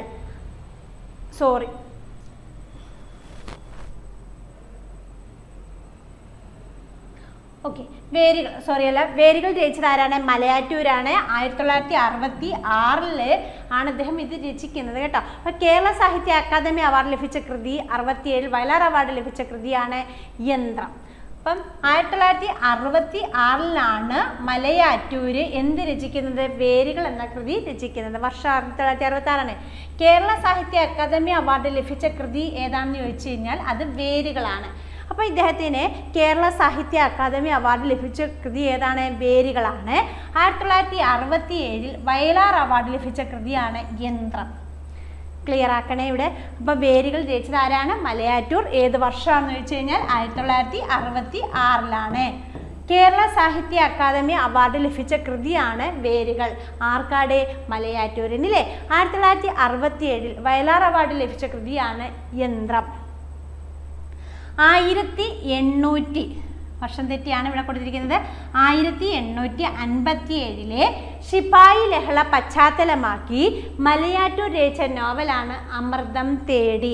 1857 ശിപായി ലഹള പശ്ചാത്തലമാക്കി മലയാറ്റൂർ രചിച്ച നോവലാണ് അമൃതം തേടി. യക്ഷി, പൊന്നി, നെട്ടൂർ മഠം, ദ്വന്ദ്വയുദ്ധം, ആറാം വിരൽ, സർവീസ് സ്റ്റോറി തുടങ്ങിയവയൊക്കെ അദ്ദേഹത്തിൻ്റെ പ്രധാനപ്പെട്ട കൃതികളാണ്. യക്ഷി, പൊന്നി, നെട്ടൂർ മഠം, ദ്വന്ദ്വയുദ്ധം, ആറാം വിരൽ, സർവീസ് സ്റ്റോറി. അപ്പോൾ വേരുകൾ രചിച്ചത് ആരാണ്? മലയാറ്റൂർ. ഏത് വർഷം? 1966. അദ്ദേഹത്തിന് കേരള സാഹിത്യ അക്കാദമി അവാർഡ് ലഭിച്ച കൃതി വേരുകൾ. അദ്ദേഹത്തിന് വയലാർ അവാർഡ് നേടിക്കൊടുത്ത കൃതിയാണ് യന്ത്രം. 1857 ശിപായി ലഹളയെ പശ്ചാത്തലമാക്കി മലയാറ്റൂർ രചിച്ച നോവലാണ് അമൃതം തേടി. യക്ഷി, പൊന്നി, നെട്ടൂർ മഠം, ദ്വന്ദ്വയുദ്ധം, ആറാം വിരൽ, സർവീസ് സ്റ്റോറി തുടങ്ങിയവയൊക്കെ അദ്ദേഹത്തിന്റെ പ്രധാനപ്പെട്ട കൃതികളാണ്. അടുത്ത കൃതിയാണ് ഏതാ? അയൽക്കാർ. അടുത്ത ഓപ്ഷനിൽ കടന്ന കൃതിയാണ് ഏതാ? അയൽക്കാർ. ഈ അയൽക്കാർ എന്ന കൃതി രചിച്ചത് ആരാണ്? പി കേശവദേവാണ്. 1963 അയൽക്കാർ രചിച്ചത് ആരാണ്? പി കേശവദേവ്. 1963. കേന്ദ്ര സാഹിത്യ അക്കാദമി അവാർഡ് ലഭിച്ച കൃതിയാണ് അയൽക്കാർ. കേന്ദ്ര സാഹിത്യ അക്കാദമി അവാർഡ് പി കേശവദേവിന് നേടിക്കൊടുത്ത കൃതിയാണ് അയൽക്കാർ. ആ കൃതി ഏത് വർഷമായിരുന്നു? 1964 രചിച്ചത്. 1964 കേന്ദ്ര സാഹിത്യ അക്കാദമി അവാർഡ് ലഭിച്ചത്. രചിച്ച വർഷം 1963. ഇനി അടുത്തത്, ജീവിക്കണമെങ്കിൽ സ്നേഹിക്കാൻ എന്തെങ്കിലും വേണം എന്ന ഉദ്ധരണി ഏത് നോവലിലേതാണെന്ന് വെച്ച് കഴിഞ്ഞാൽ ഓടയിൽ നിന്ന് എന്ന നോവലിലേതാണ്. ഇങ്ങനെ പറഞ്ഞത് പപ്പു ആണ്. ഇങ്ങനെ പറഞ്ഞത് ആരാണ്? പപ്പു. ഇതിലെ പ്രധാനപ്പെട്ട കഥാപാത്രങ്ങളാണ് പപ്പുവും ലക്ഷ്മിയും. പപ്പുവും ലക്ഷ്മിയും. അപ്പോൾ അയൽക്കാർ രചിച്ചത് ആരാണ്? പി കേശവദേവാണ്. 1963. കേന്ദ്ര സാഹിത്യ അക്കാദമി അവാർഡ് ലഭിച്ച കൃതി ഏതാണെന്ന് ചോദിച്ചു കഴിഞ്ഞാൽ ആർക്കാണ്? പി കേശവദേവിന് കേന്ദ്ര സാഹിത്യ അക്കാദമി അവാർഡ് ലഭിച്ച കൃതിയാണ് അയൽക്കാർ. അത് ഏത് വർഷം? 1964. പിന്നീട് നമ്മൾ പറഞ്ഞ പി കേശവദേവിൻ്റെ ഒരു പ്രധാനപ്പെട്ട കൃതിയാണ് ജീവിക്കണമെങ്കിൽ സ്നേഹിക്കാൻ എന്തെങ്കിലും വേണം എന്ന ഉദ്ധരണി ഏത് നോവലിലേതാണെന്ന് ചോദിച്ചു കഴിഞ്ഞാൽ ഓടയിൽ നിന്ന്. ഇങ്ങനെ പറഞ്ഞത് പപ്പു ആണ്. ഇതിലെ പ്രധാന കഥാപാത്രങ്ങളാണ് ആരൊക്കെയാ? പപ്പുവും ലക്ഷ്മിയും. ക്ലിയർ ആയല്ലോ? അടുത്തത്, ഒരു തൊഴിലാളി കേന്ദ്ര കഥാപാത്രമാകുന്ന മലയാളത്തിലെ ആദ്യത്തെ നോവലാണ് ഓടയിൽ നിന്ന്. ഇമ്പോർട്ടൻ്റ് ആണ് ആ പോയിന്റ്. ഒരു തൊഴിലാളി കേന്ദ്ര കഥാപാത്രമാകുന്ന മലയാളത്തിലെ ആദ്യത്തെ നോവലാണ് ഓടയിൽ നിന്ന്. ഇദ്ദേഹത്തിൻ്റെ ആത്മകഥകളാണ് എതിർപ്പ്, തിരിഞ്ഞുനോട്ടം, ഓർമ്മകളുടെ ലോകത്തിൽ. ഏതൊക്കെയാണ് ആത്മകഥകൾ? എതിർപ്പ്, തിരിഞ്ഞുനോട്ടം, ഓർമ്മകളുടെ ലോകത്തിൽ. 1970 അദ്ദേഹത്തിന് നെഹ്റു അവാർഡ് ലഭിച്ചു. അപ്പം 1970 അദ്ദേഹത്തിന് എന്ത് ലഭിച്ചു? നെഹ്റു അവാർഡ് ലഭിച്ചു. അപ്പം നോക്കിക്കേ, ഒരു തൊഴിലാളി കേന്ദ്ര കഥാപാത്രമാകുന്ന മലയാളത്തിലെ ആദ്യത്തെ നോവൽ ഏതാണ്? ഓടയിൽ നിന്നെന്ന നോവലാണ്. ഇദ്ദേഹത്തിൻ്റെ ആത്മകഥകൾ ഏതൊക്കെയാണ്? എതിർപ്പ്, തിരിഞ്ഞുനോട്ടം, ഓർമ്മകളുടെ ലോകത്തിൽ.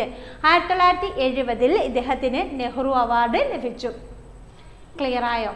ഇദ്ദേഹത്തെ എതിർപ്പിൻ്റെ കഥാകാരൻ എന്നാണ് അറിയപ്പെടുന്നത്. എങ്ങനെ അറിയപ്പെടുന്നു? എതിർപ്പിൻ്റെ കഥാകാരൻ. കാരണം അദ്ദേഹത്തിൻ്റെ ആത്മകഥയുടെ പേര് എന്തൊക്കെയാണ്? 3 ആത്മകഥകൾ അദ്ദേഹം രചിച്ചു. എതിർപ്പ്, തിരിഞ്ഞുനോട്ടം, ഓർമ്മകളുടെ ലോകത്തിൽ. അപ്പോൾ എതിർപ്പിൻ്റെ കഥാകാരൻ എന്നറിയപ്പെടുന്നത് ആരാണ്?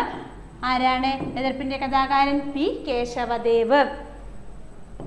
പി കേശവദേവിനെ കുറിച്ച് പറഞ്ഞ കാര്യങ്ങൾ ക്ലിയർ ആയോ?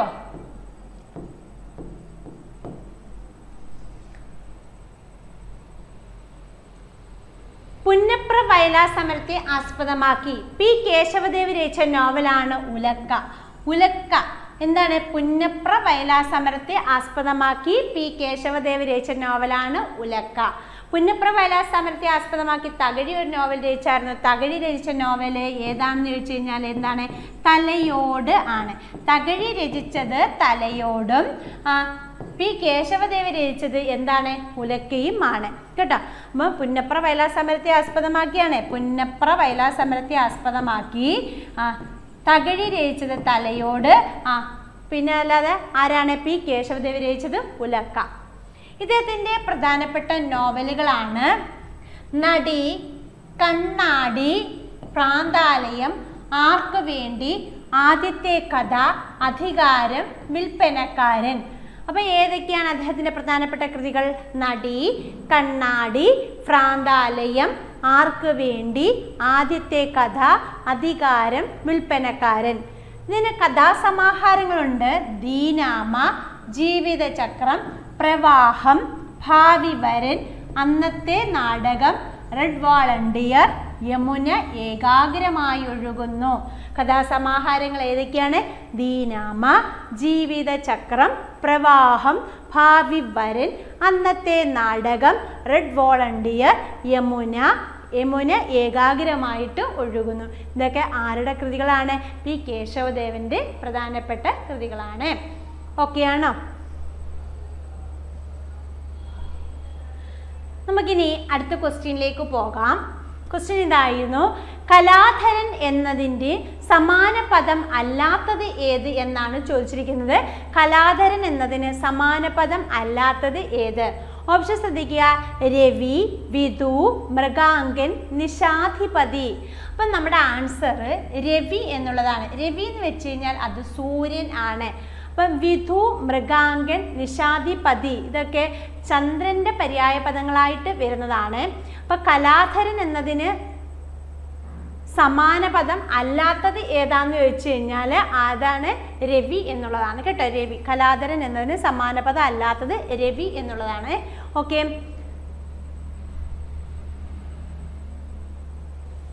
നമുക്ക് കുറച്ച് പര്യായ പദങ്ങളൊന്ന് ശ്രദ്ധിക്കാം. സൂര്യൻ എന്നുള്ളതിൻ്റെ പര്യായ പദങ്ങളാണ് ആദിത്യൻ, ദിനകരൻ, പ്രഭാകരൻ, ഇന്നൻ, അർക്കൻ, പകലോൻ, ദിവാകരൻ, ഭാസ്കരൻ, രവി, മാർത്താണ്ഡൻ, അരുണൻ, ആര്യമാവ്.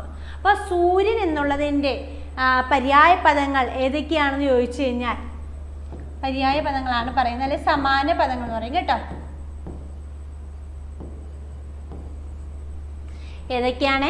സൂര്യൻ, ആദിത്യൻ, ദിനകരൻ, പ്രഭാകരൻ, ഇന്നൻ, അർക്കൻ, പകലോൻ, ദിവാകരൻ, ഭാസ്കരൻ, രവി, മാർത്താണ്ഡൻ, അരുണൻ, ആര്യമാവ്. അടുത്ത ഹനുമാൻ എന്നുള്ളതിൻ്റെത് മാരുതി, പവനൻ, പവനജൻ, പവനല്ല പവനജൻ, ആഞ്ജനേയൻ. ഹനുമാൻ എന്നുള്ളതിൻ്റെ എന്താ? മാരുതി, പവനജൻ, ആഞ്ജനേയൻ. ഗണപതി എന്നുള്ളതിൻ്റെത് ഏകദന്തൻ, ഗജാനനൻ, ആനമുഖൻ, ലംബോദരൻ, വിനായകൻ. ആരാ? ഗണപതി. ഏകദന്തൻ, ഗജാനനൻ, ആനമുഖൻ, ലംബോദരൻ, വിനായകൻ. അടുത്ത ബ്രാഹ്മണൻ എന്നുള്ളതിൻ്റെത് വിപ്രൻ, അന്തണ്ണൻ, ഭൂദേവൻ, ദ്വിജൻ. ബ്രാഹ്മണൻ എന്നുള്ളതിൻ്റെത് വിപ്രൻ, അന്തണ്ണൻ, ഭൂദേവൻ, ദ്വിജൻ. അപ്പോൾ സൂര്യൻ, ആദിത്യൻ, ദിനകരൻ, പ്രഭാകരൻ, ഇനൻ, അർക്കൻ, പകലോൻ, ദിവാകരൻ, ഭാസ്കരൻ, രവി, മാർത്താണ്ഡൻ, അരുണൻ, ആര്യമാവ്. ഹനുമാൻകൾ എന്ത് ചെയ്യുക? മാരുതി, പവനജൻ, ആഞ്ജനേയൻ. ഗണപതി ഏകദന്തൻ, ഗജാനനൻ, ആനമുഖൻ, ലംബോദരൻ, വിനായകൻ. ബ്രാഹ്മണൻ എന്നുള്ളത് വിപ്രൻ, അന്തണൻ, ഭൂദേവൻ, ദ്വിജൻ. അടുത്ത ബ്രഹ്മാവ്. കമലാസനൻ, വിധാതാവ്, വിരിഞ്ചൻ, സ്രഷ്ടാവ്, അബ്ജയോനി, സ്വയംഭൂ. ബ്രഹ്മാവ് എന്നുള്ളത് എന്തൊക്കെയാണ്? കമലാസനൻ, വിധാതാവ്, വിരിഞ്ചൻ, സ്രഷ്ടാവ്, അബ്ജയോനി, സ്വയംഭൂ. ഇനി വിഷ്ണുവിൻ്റെതോ? നാരായണൻ, കൃഷ്ണൻ, അച്യുതൻ, ദാമോദരൻ, വൈകുണ്ഠൻ, ചക്രപാണി, ജനാർദ്ദനൻ, മുകുന്ദൻ. വിഷ്ണുവിൻ്റെയോ? നാരായണൻ, കൃഷ്ണൻ, അച്യുതൻ, ദാമോദരൻ, വൈകുണ്ഠൻ, ചക്രപാണി, ജനാർദ്ദനൻ, മുകുന്ദൻ. അടുത്ത ശിവൻ. ഈശൻ. ഈശൻ, പശുപതി, ശൂലി, മഹേശ്വരൻ, ശർവൻ, ശങ്കരൻ, പിനാകി, കബർദി, നീലകണ്ഠൻ, ജഗന്നാഥൻ. ശിവന്റെ എന്തൊക്കെയാ? ഈശൻ, പശുപതി, ശൂലി, മഹേശ്വരൻ, ശർവൻ, ശങ്കരൻ, പിനാകി, കബർദി, നീലകണ്ഠൻ, ജഗന്നാഥൻ. അപ്പം അത്രയും പര്യായ പദങ്ങളാണ് നമ്മൾ പറഞ്ഞത്. ഓക്കെ, ഇനി അടുത്ത ക്വസ്റ്റ്യനിലേക്ക് നമുക്കൊന്ന് പോകാം. കാഞ്ചനക്കൂടിൻ്റെ അഴികൾ കൊത്തിമുറിച്ച പഞ്ചവർണ്ണക്കിളി എന്ന് ഡോക്ടർ എം ലീലാവതി വിശേഷിപ്പിച്ച കവി ആരാണെന്നാണ് ചോദിച്ചിരിക്കുന്നത്. കുമാരനാശാൻ, ചങ്ങമ്പുഴ, വള്ളത്തോൾ, പി കുഞ്ഞിരാമൻ നായർ. ആരെയാണ് അങ്ങനെ വിശേഷിപ്പിച്ചത്? വള്ളത്തോളിനെയാണ് വിശേഷിപ്പിച്ചത്. കുറച്ച് വിശേഷിപ്പിച്ച ആൾക്കാരെയും വിശേഷിപ്പിച്ചതും എന്താണെന്ന് നമുക്ക് നോക്കാം. പുതുമലയാൺമതൻ മഹേശ്വരൻ എന്ന് എഴുത്തച്ഛനെ വിശേഷിപ്പിച്ചത് വള്ളത്തോൾ. പുതുമലയാൺമതൻ മഹേശ്വരൻ എന്ന് എഴുത്തച്ഛനെ വിശേഷിപ്പിച്ചത് ആരാണ്? വള്ളത്തോളാണ്. വിപ്ലവത്തിൻ്റെ ശുക്രനക്ഷത്രം എന്ന് കുമാരനാശാനെ വിശേഷിപ്പിച്ചത് ജോസഫ് മുണ്ടശ്ശേരി. വിപ്ലവത്തിൻ്റെ ശുക്രനക്ഷത്രം എന്ന് ആരെയാണ് കുമാരനാശാനെ വിശേഷിപ്പിച്ചത്? ആരാണ്? ജോസഫ് മുണ്ടശ്ശേരി. പക്ഷിയുടെ ആത്മാവുള്ള കവി എന്ന് ONV വിശേഷിപ്പിച്ചത് PV വേലായുധൻ പിള്ള. പക്ഷിയുടെ ആത്മാവുള്ള കവി എന്ന് ONV വിശേഷിപ്പിച്ചത് PV വേലായുധൻ പിള്ള. അപ്പോൾ പുതുമലയാൺമതൻ മഹേശ്വരൻ എന്ന് എഴുത്തച്ഛനെ വിശേഷിപ്പിച്ചത് വള്ളത്തോൾ. വിപ്ലവത്തിൻ്റെ ശുക്രനക്ഷത്രം എന്ന് കുമാരനാശാനെ വിശേഷിപ്പിച്ച ജോസഫ് മുണ്ടശ്ശേരി. പക്ഷിയുടെ ആത്മാവുള്ള കവി എന്ന് ONV വിശേഷിപ്പിച്ചത് PV വേലായുധൻ പിള്ളയാണ്. കാടായി തീർന്ന ഒറ്റ മരത്തിൻ്റെ ആത്മകഥയാണ് ബഷീറിൻ്റെ സാഹിത്യം എന്ന് വിശേഷിപ്പിച്ചത് MN വിജയൻ. കാടായി തീർന്ന ഒറ്റ മരത്തിൻ്റെ ആത്മകഥയാണ് ബഷീറിൻ്റെ സാഹിത്യം എന്ന് വിശേഷിപ്പിച്ചത് ആരാണ്? MN വിജയനാണ്. രാജലക്ഷ്മിയുടെ കഥകളെക്കുറിച്ച് യജ്ഞതീർത്ഥം എന്ന് വിശേഷിപ്പിച്ചത് ഡോക്ടർ M ലീലാവതി. രാജലക്ഷ്മിയുടെ കഥകളെക്കുറിച്ച് യജ്ഞതീർത്ഥം എന്ന് വിശേഷിപ്പിച്ചത് ആരാണ്? Doctor M ലീലാവതിയാണ്. ചങ്ങമ്പുഴയെ ഓർഫ്യൂസ് എന്ന് വിശേഷിപ്പിച്ചതും ഡോക്ടർ M ലീലാവതിയാണ്. അപ്പം ചങ്ങമ്പുഴയെ ഓർഫ്യൂസ് എന്ന് വിശേഷിപ്പിച്ചത് ആരാണ്? Doctor M Leelavathi. പുതുമലയാൺമതൻ മഹേശ്വരൻ എന്ന് എഴുത്തച്ഛനെ വിശേഷിപ്പിച്ചത് വള്ളത്തോൾ. വിപ്ലവത്തിൻ്റെ ശുക്രനക്ഷത്രം എന്ന് കുമാരനാശാനെ വിശേഷിപ്പിച്ചത് ജോസഫ് മുണ്ടശ്ശേരി.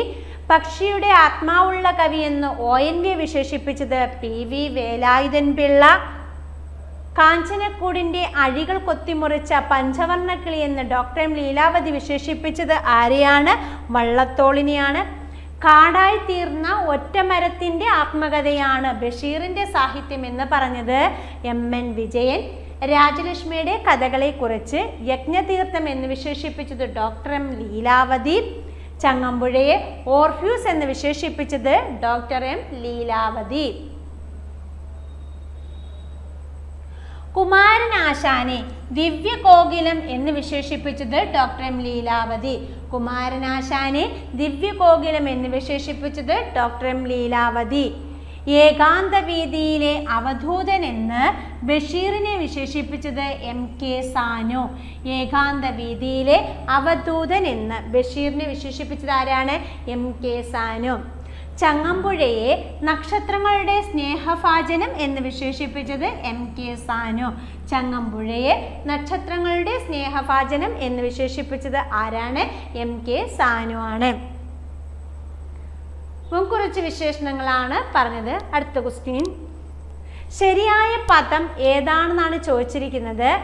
അടിമത്തം, യാദൃച്ഛികം, വിമ്മിഷ്ടം, പ്രവൃത്തി. ഇതിലെ ശരിയായ പദം ഏതാണ്? അടിമത്തമാണ്. ബാക്കിയെല്ലാം തെറ്റാണ്. യാദൃച്ഛികം നമ്മൾ എഴുതുന്നത് യാദൃച്ഛികം, ചായും ഇച്ഛായുമാണ്. അച്ഛൻ്റെ ഇച്ഛായാണ്. വിമ്മിഷ്ടം തെറ്റാണ്, പകരം വിമ്മിട്ടമാണ് ശരി. ഇനി പ്രവൃത്തി എന്നുള്ളത് തെറ്റാണ്, പ്രവൃത്തി എന്നാക്കണം. ഓക്കെ, നമുക്ക് കുറച്ച് പദങ്ങളൊന്ന് നോക്കാം. പ്രീവിയസ് ആയിട്ട് ഒരുപാട് തവണ ചോദിച്ചിട്ടുള്ള വാക്കുകളൊക്കെയാണ് ഇതൊക്കെ. വിമ്മിട്ടം, കണ്ടോ വിമ്മിട്ടം എഴുതുന്നത് എങ്ങനെയാണെന്ന്. ഇനി പ്രവൃത്തിയോ കണ്ടല്ലോ, യാദൃച്ഛികം. കവയിത്രി എന്നാണ് എഴുതേണ്ടത്. എങ്ങനെയാണ്? കവയിത്രി. മൂഢൻ, മൂഢന് ഡ അകത്തേക്ക് പോകണം. പീഡനം ആകുമ്പോൾ ഡ അകത്തോട്ട് പോകണ്ട. ആഠ്യതയാണെങ്കിൽ വീണ്ടും ഡയുടെ അകത്തോട്ട് പോകണം. ഓക്കെ, അടുത്ത് നോക്കിക്കേ. അസ്ഥിവാരം, അസ്ഥിവാരം. എന്നാൽ അസ്ഥി കൂടോന്ന് പറഞ്ഞപ്പോഴോ സായും ധായും കൂടാണ് വന്നത് അല്ലേ. അസ്തിത്വം, അസ്തപ്രജ്ഞൻ, അസ്ഥിവാരവും അസ്ഥിത്വവും അസ്തപ്രജ്ഞനും എല്ലാം തായാണ് വരേണ്ടത്. എന്നാൽ അസ്ഥി കൂടവോ അസ്ഥി പഞ്ചരം എന്നൊക്കെ പറയുമ്പോൾ അസ്ഥി നമ്മുടെ അസ്ഥിയാണെന്ന് ഓർക്കുക, ആ രീതിയിൽ ധാ വരണം. ഓക്കെ, അടുത്ത് നോക്കിക്കേ, സമകാലികൻ, അതാണ് ശരി കേട്ടോ. സമകാലീനൻ എന്നൊക്കെ പറഞ്ഞ് വരും, തെറ്റാണ്. സമകാലികനാണ് ശരി. ഇനി കൈയെഴുത്ത് എന്നെഴുതുമ്പം കൈ എഴുത്ത് ഇവിടെ എന്ത് ചെയ്യില്ല, ഇരട്ടിച്ചൊന്നും എഴുതേണ്ട കാര്യമില്ല, കൈ എഴുത്ത് അങ്ങനെയാണ് എഴുതേണ്ടത് കേട്ടോ. ഓക്കെ, അടുത്ത കൈച്ചെലവ്. കൈച്ചെലവ് എന്ന് പറയുമ്പം അവിടെ ഇച്ഛ എന്ത് ചെയ്യണം, നമ്മൾ കൂട്ടക്ഷരത്തിലാണ് എഴുതേണ്ടത്. എന്നാൽ കയ്യൊപ്പ്, കയ്യാമം, കയ്യാങ്കളി, കയ്യേറ്റം, കയ്യിൽ, കയ്യക്ഷരം ഇതൊക്കെ പറയുമ്പോൾ കൈയെല്ലാം ഒരേ കണക്ക് എഴുതുക, അതിൽ യായൊന്നും ഇരട്ടിക്കാതെ വേണം എഴുതേണ്ടത്. മനസ്സിലായോ? അടുത്ത് നോക്കിയേ, വിദ്യുച്ഛക്തി ഒരുപാട് പരീക്ഷകൾക്ക് ചോദിച്ചിട്ടുണ്ട്. ചേർത്തെഴുതാൻ ചോദിക്കും, പിരിച്ചെഴുതാൻ ചോദിക്കും, അങ്ങനെയൊക്കെ ചോദിച്ചിട്ടുണ്ട്. വിദ്യുച്ഛക്തി എപ്പോഴും നമ്മൾ പിരിച്ചെഴുതുന്നത് എങ്ങനെയാണെന്ന് ചോദിച്ചു കഴിഞ്ഞാൽ വിദ്യുത് അധികം ശക്തി എന്നാണ് പിരിച്ചെഴുതുന്നത്. വിദ്യുത് അധികം ശക്തി എന്നാണ് പിരിച്ചെഴുതുന്നത്. ഓക്കെ, ശരത്ചന്ദ്രൻ എങ്ങനെയാണ് പിരിച്ചെഴുതുന്നത്? ശരത്ചന്ദ്രൻ പിരിച്ചെഴുതുന്നത് ശരത്ത് പ്ലസ് ചന്ദ്രൻ എന്നാണ്. ശരത്ത് പ്ലസ് ചന്ദ്രൻ, ശരത്ചന്ദ്രൻ. കണ്ടോ, ചേർത്ത് എഴുതുമ്പോൾ ഇച്ഛ വരും, അല്ല പിരിച്ചെഴുതുമ്പോൾ എന്താണ്, ശരത്തധികം ചന്ദ്രൻ എന്നാണ്. ഹരിചന്ദ്രൻ, ഹരിചന്ദ്രൻ എഴുതുമ്പം ഷായും ചായും കൂടാണ് എഴുതേണ്ടത്. ഇനി ഭഗവത്ഗീതയോ, ഭഗവത്ഗീതയാണെങ്കിൽ ദായാണ് എഴുതേണ്ടത്, ദാ. നമ്മൾ പക്ഷെ പിരിച്ചെഴുതുമ്പോൾ നമ്മൾ ഭഗവത് പ്ലസ് ഗീത എന്നാണ് എഴുതേണ്ടത് കേട്ടോ. ഇതൊക്കെ പാദസരം, പാദസരവും എന്നാണ് എഴുതേണ്ടത്. പ്രദക്ഷിണമാണ് വരേണ്ടത്. അണ്ഡകടാഹം. ഓക്കെ, അടുത്തത് അതിഥി. ഒരുപാട് പരീക്ഷയ്ക്ക് ചോദിച്ചിട്ടുണ്ട്. അതിഥി, ആതിഥേയൻ. കണ്ടോ, ആതിഥേയൻ, അതിഥി. ഓക്കെ, അടുത്ത് നോക്കിയേ, അഞ്ജലി. അഞ്ജലി എന്ന് പറയുമ്പോൾ ന്യായും ജായുമാണ് വരേണ്ടത്. ഐകമത്യം, ഐകമത്യവും ഐകകണ്ഠ്യേനയും പിന്നെ ഐകമത്യം വന്നിരിക്കുന്നല്ലേ, ഐകമത്യം ഐകകണ്ഠ്യേന. അടുത്ത വിശിഷ്ടൻ, വിശിഷ്ടൻ, ശ്രേഷ്ഠൻ, പ്രേഷ്ഠൻ. കണ്ടോ, എന്നൊക്കെ വിശിഷ്ടൻ എന്ന് പറഞ്ഞപ്പോൾ യെസ് ഡായാണ് വരേണ്ടത്. എന്നാൽ ശ്രേഷ്ഠനോ പ്രേഷ്ഠനോ പറഞ്ഞപ്പോഴോ പൂജ്യം ഡായാണ് വന്നിരിക്കുന്നത്. വിശ്വസ്തൻ, അഭിവാഞ്ച, അഭിവാഞ്ച ന്യായും ഇച്ഛായും കൂടാണ്. അതുപോലെ ലാഞ്ചന, ലാഞ്ചന. ലൗകികം, വൈദികം, ലൗകികം, പിന്നെ വൈദികം എന്നൊക്കെ പറയുമ്പോൾ ചുറ്റിക്കെട്ട് വള്ളിയൊന്നും ഇടരുത്, ഇതുപോലെ വേണം എഴുതാൻ.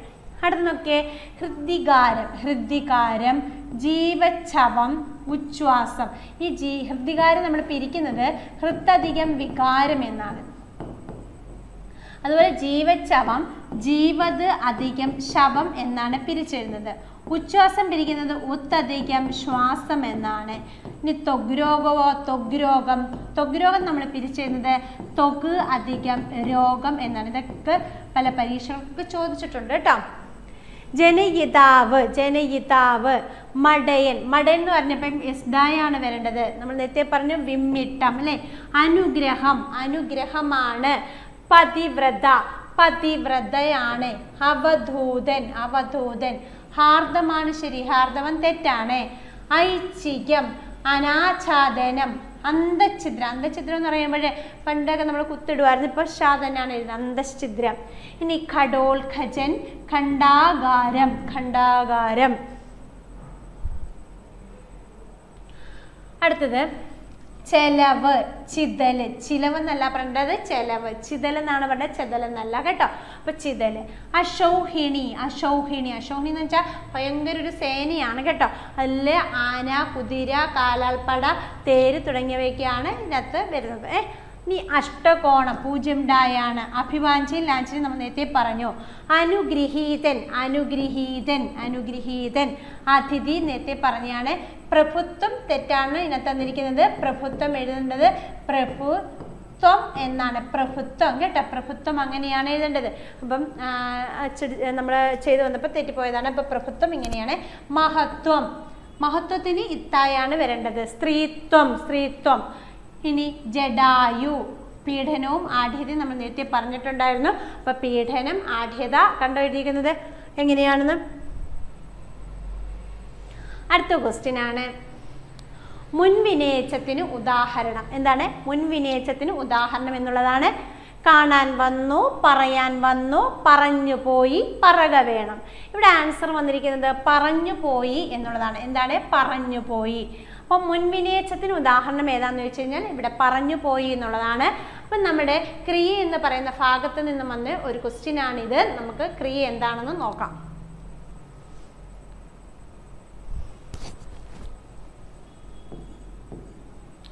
എന്താണ് ക്രിയ? ക്രിയ എന്ന് വെച്ച് കഴിഞ്ഞാൽ എന്താ? ഒരു പ്രവൃത്തിയെ കുറിക്കുന്ന ശബ്ദത്തെ പറയുന്ന പേരാണ് ക്രിയ. ഒരു പ്രവൃത്തിയെ കുറിക്കുന്ന ശബ്ദത്തെ പറയുന്ന പേരാണ് ക്രിയ. ഉദാഹരണം നമുക്ക് പറയാം. ഓടുക, പഠിക്കുക, നടക്കുക, ഉണ്ണുക, ഉറങ്ങുക, ഇതെല്ലാം എന്താ? ക്രിയയാണ് അല്ലെ? പ്രവൃത്തിയെ കുറിക്കുന്ന ശബ്ദത്തെ പറയുന്ന പേരാണ് ക്രിയ. ക്രിയയെ നമ്മൾ അതിൻ്റെ മാനദണ്ഡം അനുസരിച്ച് പലതായിട്ട് തിരിക്കുകയാണ്. അതിലൊന്നാമത്തത് സകർമ്മക ക്രിയയാണ്. സകർമ്മ ക്രിയ എന്ന് പറഞ്ഞു കഴിഞ്ഞാൽ കർമ്മമുള്ള ക്രിയയാണ്. കർമ്മമുള്ള ക്രിയയെ പറഞ്ഞ പേരാണ് സകർമ്മ ക്രിയ. ഇനി എന്താണ് കർമ്മം എന്നൊക്കെ നമുക്ക് കണ്ടുപിടിക്കാം. അർത്ഥം പൂർണ്ണമാകാൻ കർമ്മത്തിന്റെ ആകാംക്ഷയുള്ള ക്രിയ. ഇതാണ് കറക്റ്റ് ഡെഫിനിഷൻ. എന്താണ്? അർത്ഥം പൂർണ്ണമാകാൻ എന്താവശ്യമുണ്ട്? കർമ്മത്തിന്റെ ആകാംക്ഷയുള്ള ക്രിയ. ഇത് നമ്മൾ കണ്ടുപിടിക്കുന്നത് തന്നിരിക്കുന്ന ക്രിയയോടൊപ്പം ആരെയല്ലോ അല്ലെങ്കിൽ എന്തിനെയെന്നോ നമ്മൾ ചോദിക്കുമ്പോൾ ആ ചോദ്യത്തിന് ഒരു അർത്ഥം ഉണ്ട് എങ്കിൽ അതെന്തായിരിക്കും? സകർമ്മക ക്രിയ ആയിരിക്കും. ഉദാഹരണം നോക്കിക്കേ. അടിക്കുക. നമുക്ക് ചോദിക്കാലോ, ആരെ അടിച്ചു, എന്തിനെ അടിച്ചെന്ന് ചോദിക്കാലോ. അപ്പൊ ആരെയെന്നോ എന്തിനെയെന്നോ അവിടെ ചോദിക്കുമ്പോൾ അതിനൊരു അർത്ഥമുണ്ട്. പിടിക്കുക, ആരെ പിടിച്ചു, എന്തിനെ പിടിച്ചു. എടുക്കുക, ആരെ എടുത്തു, എന്തിനെ എടുത്തു. അപ്പൊ ഇതെന്താണ്? ഇത് സകർമ്മക ക്രിയ ആണ്. ക്ലിയർ ആണല്ലോ? അപ്പോൾ സകർമ്മക്രിയ കണ്ടുപിടിക്കാൻ എളുപ്പമാണ്. ആരെയെന്നോ എന്തിനെയെന്നോ ചോദിച്ചു നോക്കിയാൽ മതി. അങ്ങനെ ചോദിക്കുമ്പോൾ ആ ചോദ്യത്തിന് ഒരു അർത്ഥം ഉണ്ട് എങ്കിൽ അതെന്തായിരിക്കും? സകർമ്മക്രിയ ആയിരിക്കും. ക്ലിയർ അല്ലേ? അടുത്തതിലോട്ട് പോകാം. അടുത്ത എന്താ? അകർമ്മക ക്രിയയാണ്. എന്താണ്? അകർമ്മക ക്രിയയാണ്. അതിൻ്റെ ഡെഫിനിഷൻ കർമ്മമില്ലാത്ത ക്രിയയാണ് അകർമ്മക ക്രിയ. കർമ്മമില്ലാത്ത ക്രിയയാണ് അകർമ്മക ക്രിയ. അർത്ഥം പൂർണ്ണമാകാൻ കർമ്മത്തിന്റെ ആകാംക്ഷയില്ലാത്ത ക്രിയ എന്ന് പറയാം. അർത്ഥം പൂർണ്ണമാകാൻ കർമ്മത്തിന്റെ ആകാംക്ഷയില്ലാത്ത ക്രിയ. ആരെയെന്നോ എന്തിനെയെന്നോ ചോദിക്കുമ്പോൾ അർത്ഥം അവിടെ ലഭിക്കുന്നില്ല. ആരെയെന്നോ എന്തിനെയെന്നോ ചോദിക്കുമ്പോൾ അർത്ഥം ലഭിക്കുന്നില്ല. ഉദാഹരണം, ഓടുന്നു, ചാടുന്നു, ഇരിക്കുന്നു. നമുക്ക് ചോദിച്ചു നോക്കാം. ആരെ ഓടി ചോദിക്കുവോ? എന്തിനെ ഓടി ചോദിക്കത്തില്ലല്ലോ. ഏതെങ്കിലും ഒന്നിന് കിട്ടിയാൽ മതി കേട്ടോ. അപ്പൊ ചാടുന്നു, ആരെ ചാടുന്നു, എന്തിനെ ചാടുന്നു ചോദിക്കാറുണ്ടോ? ഇല്ല. ആരെ ഇരിക്കുന്നു, എന്തിനെ ഇരിക്കുന്നു ചോദിക്കത്തില്ല. അപ്പൊ അതെന്താണ്? അകർമ്മക ക്രിയയാണ്. മനസ്സിലായെന്ന് വിചാരിക്കുന്നു. ഇനി അടുത്ത എന്താ? കേവലക്രിയ. എന്താ കേവലക്രിയ? നമ്മൾ സ്വയം ചെയ്യുന്ന ക്രിയ. കർത്താവ് സ്വയം ചെയ്യുന്ന ക്രിയയാണ് കേവലക്രിയ അല്ലേ? ഉദാഹരണമാണ് നോക്കുക. എഴുതുക, നമ്മൾ സ്വയം വലിയ ചെയ്യുന്നത്. പഠിക്കുക, വായിക്കുക, ഉണ്ണുക, ഉറങ്ങുക, ഇതെല്ലാം നമ്മൾ സ്വയം ചെയ്യുന്ന ക്രിയകളാണ്. അപ്പം നമ്മൾ സ്വയം ചെയ്യുന്ന ക്രിയയെ പറയുന്ന പേരാണ് എന്തെന്ന് പറയുന്നത്? കേവലക്രിയ എന്ന് പറയുന്നത്. അടുത്തത് പ്രയോജകക്രിയയാണ്. പ്രയോജകക്രിയ എന്ന് വെച്ച് കഴിഞ്ഞാൽ പരപ്രേരണയോടുകൂടി ചെയ്യുന്ന ക്രിയയാണ്. മറ്റുള്ളവരുടെ സഹായത്തോടു കൂടിയാണ് നമ്മൾ ചെയ്യുന്നത്. എഴുതിപ്പിക്കുക, പഠിപ്പിക്കുക, വായിപ്പിക്കുക, ഊട്ടുക. നോക്കിയേ, എഴുതുക എന്നുള്ളതിൻ്റെ പ്രയോജക രൂപം എഴുതിപ്പിക്കുക, പഠിക്കുക എന്നുള്ളതിൻ്റെ പ്രയോജക രൂപം പഠിപ്പിക്കുക, വായിക്കുക എന്നുള്ളതിൻ്റെ പ്രയോജക രൂപം വായിപ്പിക്കുക, ഉണ്ണുക എന്നുള്ളതിൻ്റെ പ്രയോജക രൂപം ഊട്ടുക. ക്ലിയർ ആയോ? അടുത്ത കാരിതമാണ്. കാരിതം എന്ന് വെച്ച് കഴിഞ്ഞാൽ കേവലക്രിയയിൽ ഇക്ക് എന്ന് ചേർന്ന് വരുന്നതാണ് കാരിതം. കേവലക്രിയ ആയിരിക്കണം, നമ്മൾ സ്വയം ചെയ്യുന്ന ക്രിയ ആയിരിക്കണം. അതിലെന്ത് വരണം? ഇക്കെന്ന് വരണം. ഉദാഹരണം നോക്കിയേ. പഠിക്കുക, നടക്കുക, കളിക്കുക എന്നൊക്കെ പറഞ്ഞപ്പോൾ ഇതിനകത്ത് ഇക്കെന്ന് പറയുന്ന അക്ഷരം വന്നില്ലേ? അങ്ങനെയാണെങ്കിൽ അതെന്തായിരിക്കും? കാരിതം. എങ്ങനെയുള്ള ക്രിയ ആയിരിക്കണം? നമ്മൾ ഒറ്റയ്ക്ക് ചെയ്യുന്ന ക്രിയ ആയിരിക്കണം. അതിലാണ് എന്ത് വരേണ്ടത്? ഇക്കെന്ന് വരേണ്ടത്. ഓക്കെ. അടുത്ത നോക്കിക്കേ. അകാരിതമാണ്. കേവലക്രിയയിൽ ഇക്ക് ചേർന്ന് വരാത്തതാണ് അകാരിതം. കേവലക്രിയയിൽ എന്ത് വരരുത്? ഇക്കെന്ന് വരരുത്. ഉദാഹരണം നോക്കിയോ. നമ്മൾ ഒറ്റയ്ക്ക് ചെയ്യുന്ന ക്രിയ ആയിരിക്കണം, അതിൽ ഇക്കെന്ന് പറയുന്നൊരു അക്ഷരം വരരുത്. പറയുക, പറയുക, പോകുക, എഴുതുക, ഉണ്ണുക, ഇതൊക്കെ നമ്മൾ സ്വയം ചെയ്യുന്ന ക്രിയകളാ. പക്ഷെ അതിനകത്ത് ഇക്കെന്ന് പറയുന്ന അക്ഷരം ഉണ്ടോ? ഇല്ല. അങ്ങനെയാണെങ്കിൽ അതെന്താണ്? അകാരിതം ആണ്. മനസ്സിലായോ? അപ്പോൾ നോക്കിക്കേ, കേവലക്രിയയിൽ ഇക്ക് ചേർന്ന് വരുന്നത് കാരിതമാണ്, കേവലക്രിയയിൽ ഇക്ക് ചേർന്ന് വരാത്തത് അകാരിതമാണ്. അപ്പം നമ്മൾ പറഞ്ഞു സകർമ്മക്രിയ എന്ന് വെച്ച് കഴിഞ്ഞാൽ കർമ്മമുള്ള ക്രിയയാണ്. അവിടെ ആര് എന്നോ എന്തിനെന്നോ ചോദിക്കുമ്പോൾ അർത്ഥം ലഭിക്കുന്നു. അകർമ്മക്രിയ എന്ന് വെച്ച് കഴിഞ്ഞാൽ കർമ്മമില്ലാത്ത ക്രിയയാണ്. അവിടെ ആരെയെന്നോ എന്തിനെന്നോ ചോദിക്കുമ്പോൾ അർത്ഥം ലഭിക്കുന്നില്ല. ഓക്കെ അല്ലയോ? കാരിതം എന്ന് പറഞ്ഞാൽ കേവലക്രിയ. ഇനി കേവലക്രിയ എന്ന് വെച്ച് കഴിഞ്ഞാൽ എന്താ? നമ്മൾ ഒറ്റയ്ക്ക് ചെയ്യുന്ന ക്രിയയാണ് കേവലക്രിയ. മറ്റൊരാളുടെ സഹായത്തോടു കൂടി ചെയ്യുന്ന ക്രിയയാണ് പ്രയോജക ക്രിയ. കേവലക്രിയയിൽ ഇക്കെന്ന് പറയുന്ന അക്ഷരം വരികയാണെങ്കിൽ കാരിതം, കേവലക്രിയയിൽ ഇക്ക് വന്നില്ല എങ്കിൽ അത് അകാരിതം. ഓക്കെ,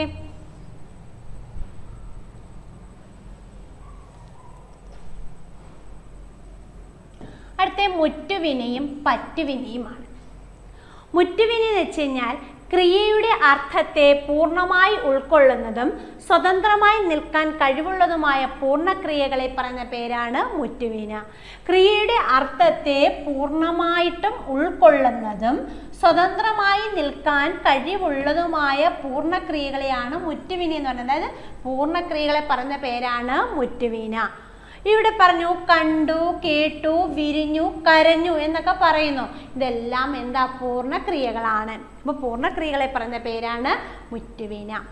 ഇനി പറ്റുവിന എന്ന് വെച്ച് കഴിഞ്ഞാൽ സ്വതന്ത്രമായ അർത്ഥമില്ലാത്തതും മറ്റേതെങ്കിലും ശബ്ദത്തെ ആശ്രയിച്ച് നിൽക്കുമ്പോൾ മാത്രം അർത്ഥപൂർത്തി വരുന്നതുമായ അപൂർണക്രിയകളെ പറയുന്ന പേരാണ് പറ്റുവിന.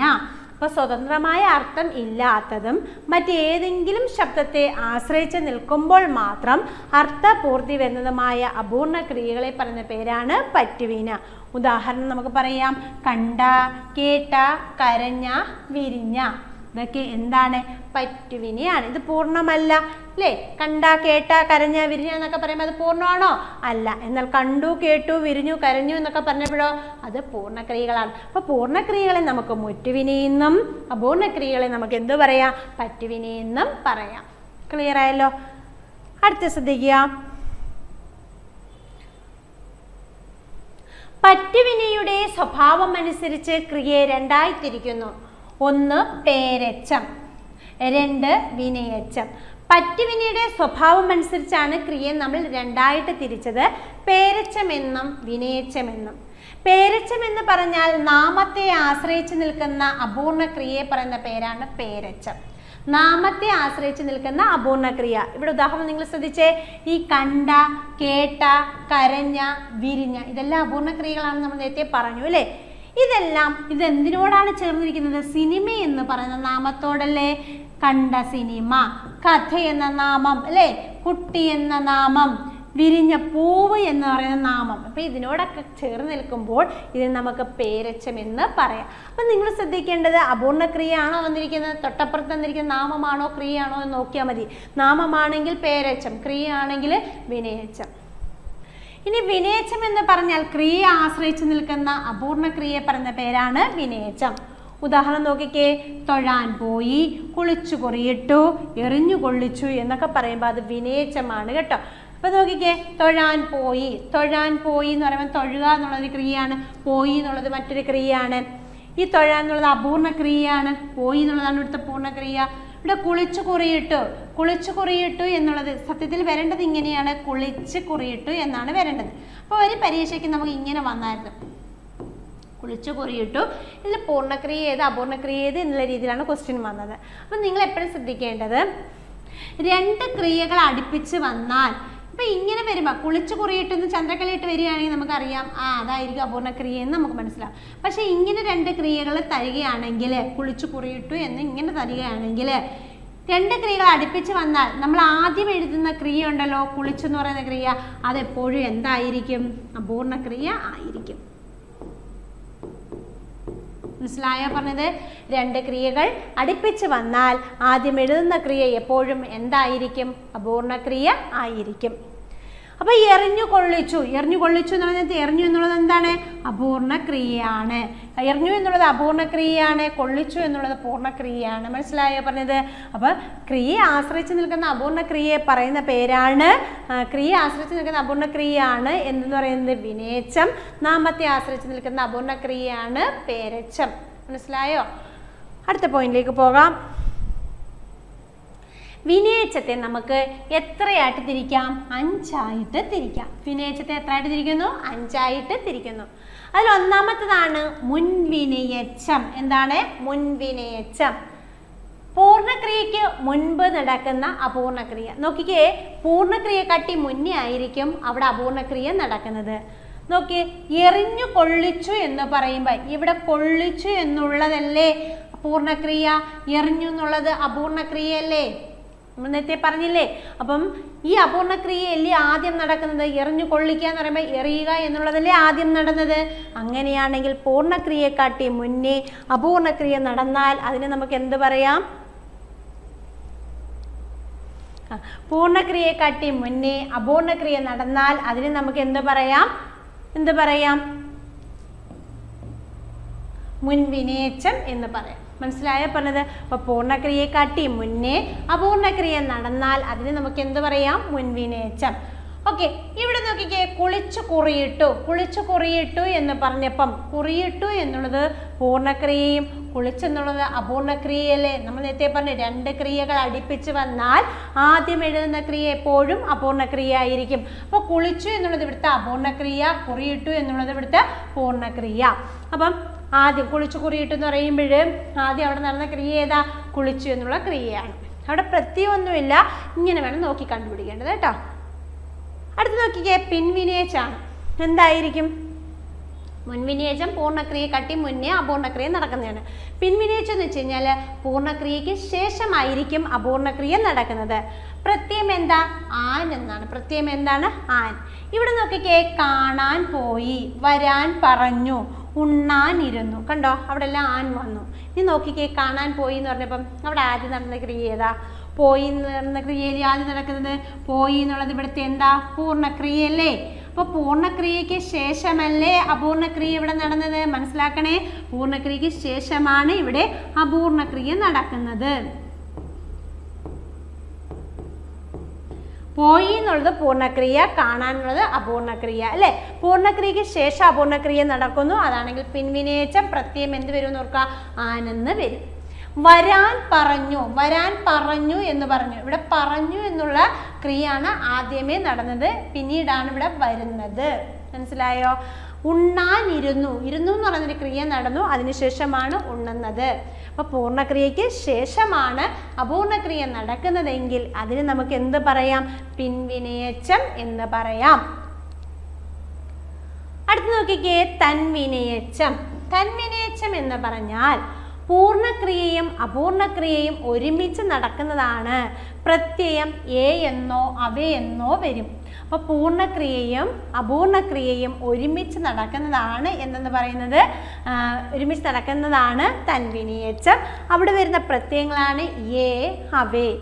പോകെ കണ്ടു, പതുക്കെ പോയി, ഉറക്കെ കരഞ്ഞു, മെല്ലവേ നടന്നു. രണ്ടും ഒരുമിച്ച് നടക്കുക. പോകെ കണ്ടു, പോകുന്ന വഴിക്ക് കണ്ടു. പതുക്കെ പോയി, ഉറക്കവേ കരഞ്ഞു അല്ലേ? മെല്ലവേ നടന്നു അല്ലേ? ഇനിയോ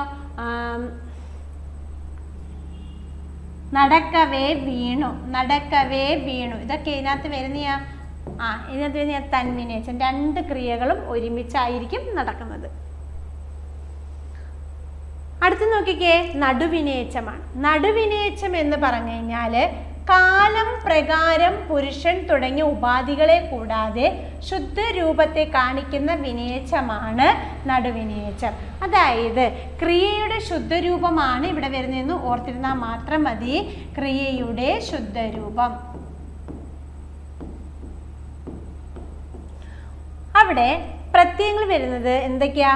പ്രത്യയങ്ങൾ വരും. ഇവിടുത്തെ പ്രത്യയങ്ങളാണ് ആ, കാ, ഉക എന്നൊക്കെ പറയുന്നത്. ആ, കാ, ഉക. അതായത് കാണ, അതിനെ വെച്ചാൽ കാണുക അല്ലേ? കാണുക, ഉക. ചെയ്യുക, അല്ലേ? പ്രത്യേക രീതിയിൽ അവിടെ പോക വേണം, അയാളെ കാണുകയുണ്ടായി, അത് ചെയ്യുക വേണം, ഇങ്ങനെയൊക്കെ പറയുകയാണെങ്കിൽ അത് എന്ത് വിനയിച്ചുവാ? നടുവിനേച്ചം ആണ്. അടുത്തതാണ് പാക്ഷിക വിനേച്ചം. പാക്ഷിക വിനേച്ചം എന്ന് വെച്ച് കഴിഞ്ഞാൽ പൂർണ്ണക്രിയ നടക്കണമെങ്കിൽ അപൂർണക്രിയ നടന്നേ മതിയാകൂ എന്ന അർത്ഥത്തിൽ ഉപയോഗിക്കുന്നതാണ് എന്നു പറയുന്നത് പാക്ഷിക വിനേച്ഛം. പാക്ഷിക വിനേച്ഛം എന്ന് വെച്ച് കഴിഞ്ഞാൽ പൂർണ്ണക്രിയ നടക്കണമെങ്കിൽ എന്തോ നടന്നിരിക്കണം, അപൂർണക്രിയ നടന്നേ മതിയാകൂ. ഈ അർത്ഥത്തിൽ ഉപയോഗിക്കുന്നതാണ് പാക്ഷിക വിനേച്ഛം. ഇവിടെ വരുന്ന പ്രത്യയങ്ങളാണ് ആല്, ഉകില്, എങ്കില്. ആല്, ഉകില്, എങ്കില്. കണ്ടാൽ പറയാം, കണ്ടാൽ പറയാം. കൊടുക്കുകിൽ കിട്ടും, കൊടുക്കുകിൽ കിട്ടും. കണ്ടെങ്കിൽ പറയാമായിരുന്നു. വിതച്ചാൽ കൊയ്യാം, കൊടുക്കുകിൽ കിട്ടും, അല്ലേ? പഠിച്ചാൽ ജയിക്കും എന്നൊക്കെ പറയത്തില്ലയോ? അപ്പം അങ്ങനെയാണെങ്കിൽ അതിൻ്റെ പാക്ഷിക വിനേച്ഛം എന്ന് പറയുന്നു. അവിടെ വരുന്ന പ്രത്യയങ്ങൾ ആല്, ഉകില്, എങ്കിൽ എന്നിവയാണ്. അപ്പം നമുക്ക് വന്നിരിക്കുന്ന ക്വസ്റ്റ്യൻ എന്ന് പറയുന്നത് ഈ ഒരു ഭാഗത്തു നിന്നായിരുന്നു. അതായത് വിനേച്ഛം എന്ന് പറയുന്ന ഒരു ഭാഗത്ത് നിന്നാണ് വന്നത്. വിനേച്ഛത്തെ നമ്മൾ 5ആയിട്ട് തിരിച്ച ആ ഒരു ഭാഗത്തു നിന്നായിരുന്നു ആ ക്വസ്റ്റ്യൻ വന്നിട്ടുള്ളത് കേട്ടോ. അപ്പോൾ വിനേച്ഛം പറയുന്നതിന് മുമ്പ് നമ്മൾ എന്ത് ചെയ്യണം, ഈ ക്രിയ എന്താണെന്നും അതിൻ്റെ മറ്റ് കാര്യങ്ങളും ഒക്കെ നമ്മൾ അറിഞ്ഞിരിക്കണം. നമുക്ക് ആ ക്വസ്റ്റ്യനിലേക്ക് പോകാം. മുൻവിനേച്ഛത്തിന് ഉദാഹരണമാണ് ചോദിച്ചിരിക്കുന്നത്. മുൻവിനേച്ഛത്തിന് ഉദാഹരണം, മുൻവിനേച്ഛം എന്ന് പറയുമ്പം പൂർണ്ണക്രിയയെ കാട്ടി മുന്നേ ആയിരിക്കണം അപൂർണക്രിയ നടക്കേണ്ടത്. പൂർണ്ണക്രിയ എന്ന് പറയുന്നത് ഇവിടെ എന്താണ്, പോയി എന്നാണ്. പോയി, അല്ലേ? പൂർണ്ണക്രിയ പോയി. അപൂർണക്രിയയാണ് എന്താ, പറഞ്ഞു. അപൂർണക്രിയയാണ് പറഞ്ഞു. അപ്പം പൂർണ്ണക്രിയക്കാട്ടി മുന്നേ എന്തോ നടന്നു, അപൂർണക്രിയ നടന്നു, അല്ലേ? പോയി, പറഞ്ഞു. അങ്ങനെ പറയുന്നത് പോയി, പറഞ്ഞു, ഇല്ലേ? പോയി എന്നുള്ളത് പൂർണ്ണക്രിയ. ആ പൂർണ്ണക്രിയ നടക്കുന്നതിന് മുൻപ് പറഞ്ഞു എന്നുള്ളൊരു ക്രിയ നടന്നു. പറഞ്ഞു, പറഞ്ഞ് പോയി, പറഞ്ഞിട്ട് പോയി എന്നുള്ള രീതിയിൽ ഓർത്തിരിക്കുക. അപ്പം അങ്ങനെയാണെങ്കിൽ പൂർണ്ണക്രിയക്കാട്ടി മുന്നേ എന്തോ നടന്നു, അപൂർണക്രിയ നടന്നു.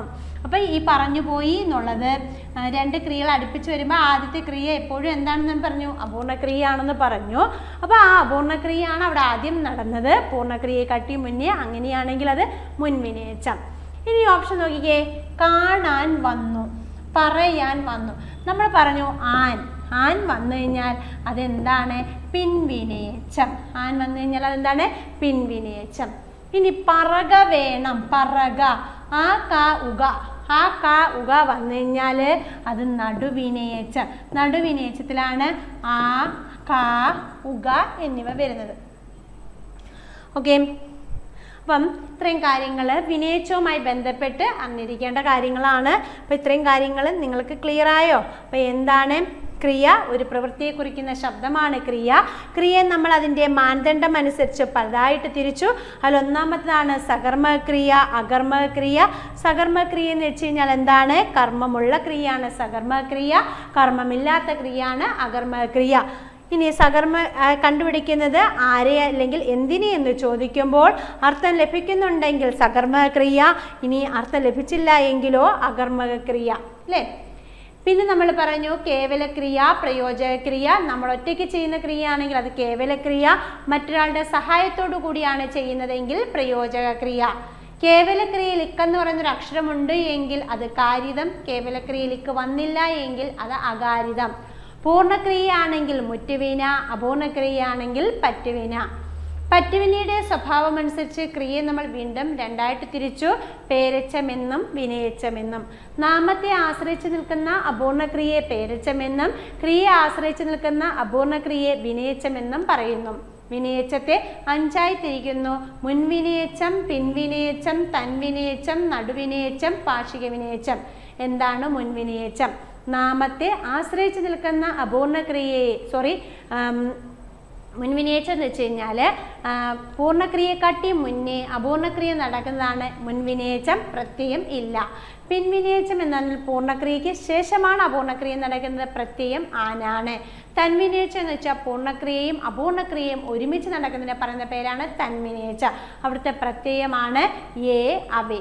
നടുവിനേച്ഛം എന്ന് വെച്ച് കഴിഞ്ഞാൽ ക്രിയയുടെ ശുദ്ധമായ രൂപം വരുന്നതാണ് നടുവിനേച്ഛം. അവിടെ വരുന്ന പ്രത്യയങ്ങളാണ് ആ, കാ, ഉക. അടുത്ത എന്താ? പാക്ഷിക വിനേച്ഛം. പൂർണ്ണക്രിയ നടക്കണമെങ്കിൽ അപൂർണക്രിയ നടന്നേ മതിയാകൂ, ഈ അർത്ഥത്തിൽ ഉപയോഗിക്കുന്നതാണ് പാക്ഷിക വിനേച്ഛം. അവിടെ വരുന്ന പ്രത്യയങ്ങൾ എന്തൊക്കെയാ പാക്ഷിക വിനേച്ഛത്തിൽ? ആല്, ഉകില്, എങ്കില്. അപ്പം നമ്മൾ കഴിഞ്ഞ തവണ LP UPക്ക് ചോദിച്ചിട്ടുള്ള ക്വസ്റ്റ്യൻസും അതുമായിട്ട് ബന്ധപ്പെട്ട കാര്യങ്ങളുമാണ് പറഞ്ഞത്. ക്ലാസ് നിങ്ങൾക്ക് ഇഷ്ടപ്പെട്ടെന്ന് വിചാരിക്കുന്നു. Thank you.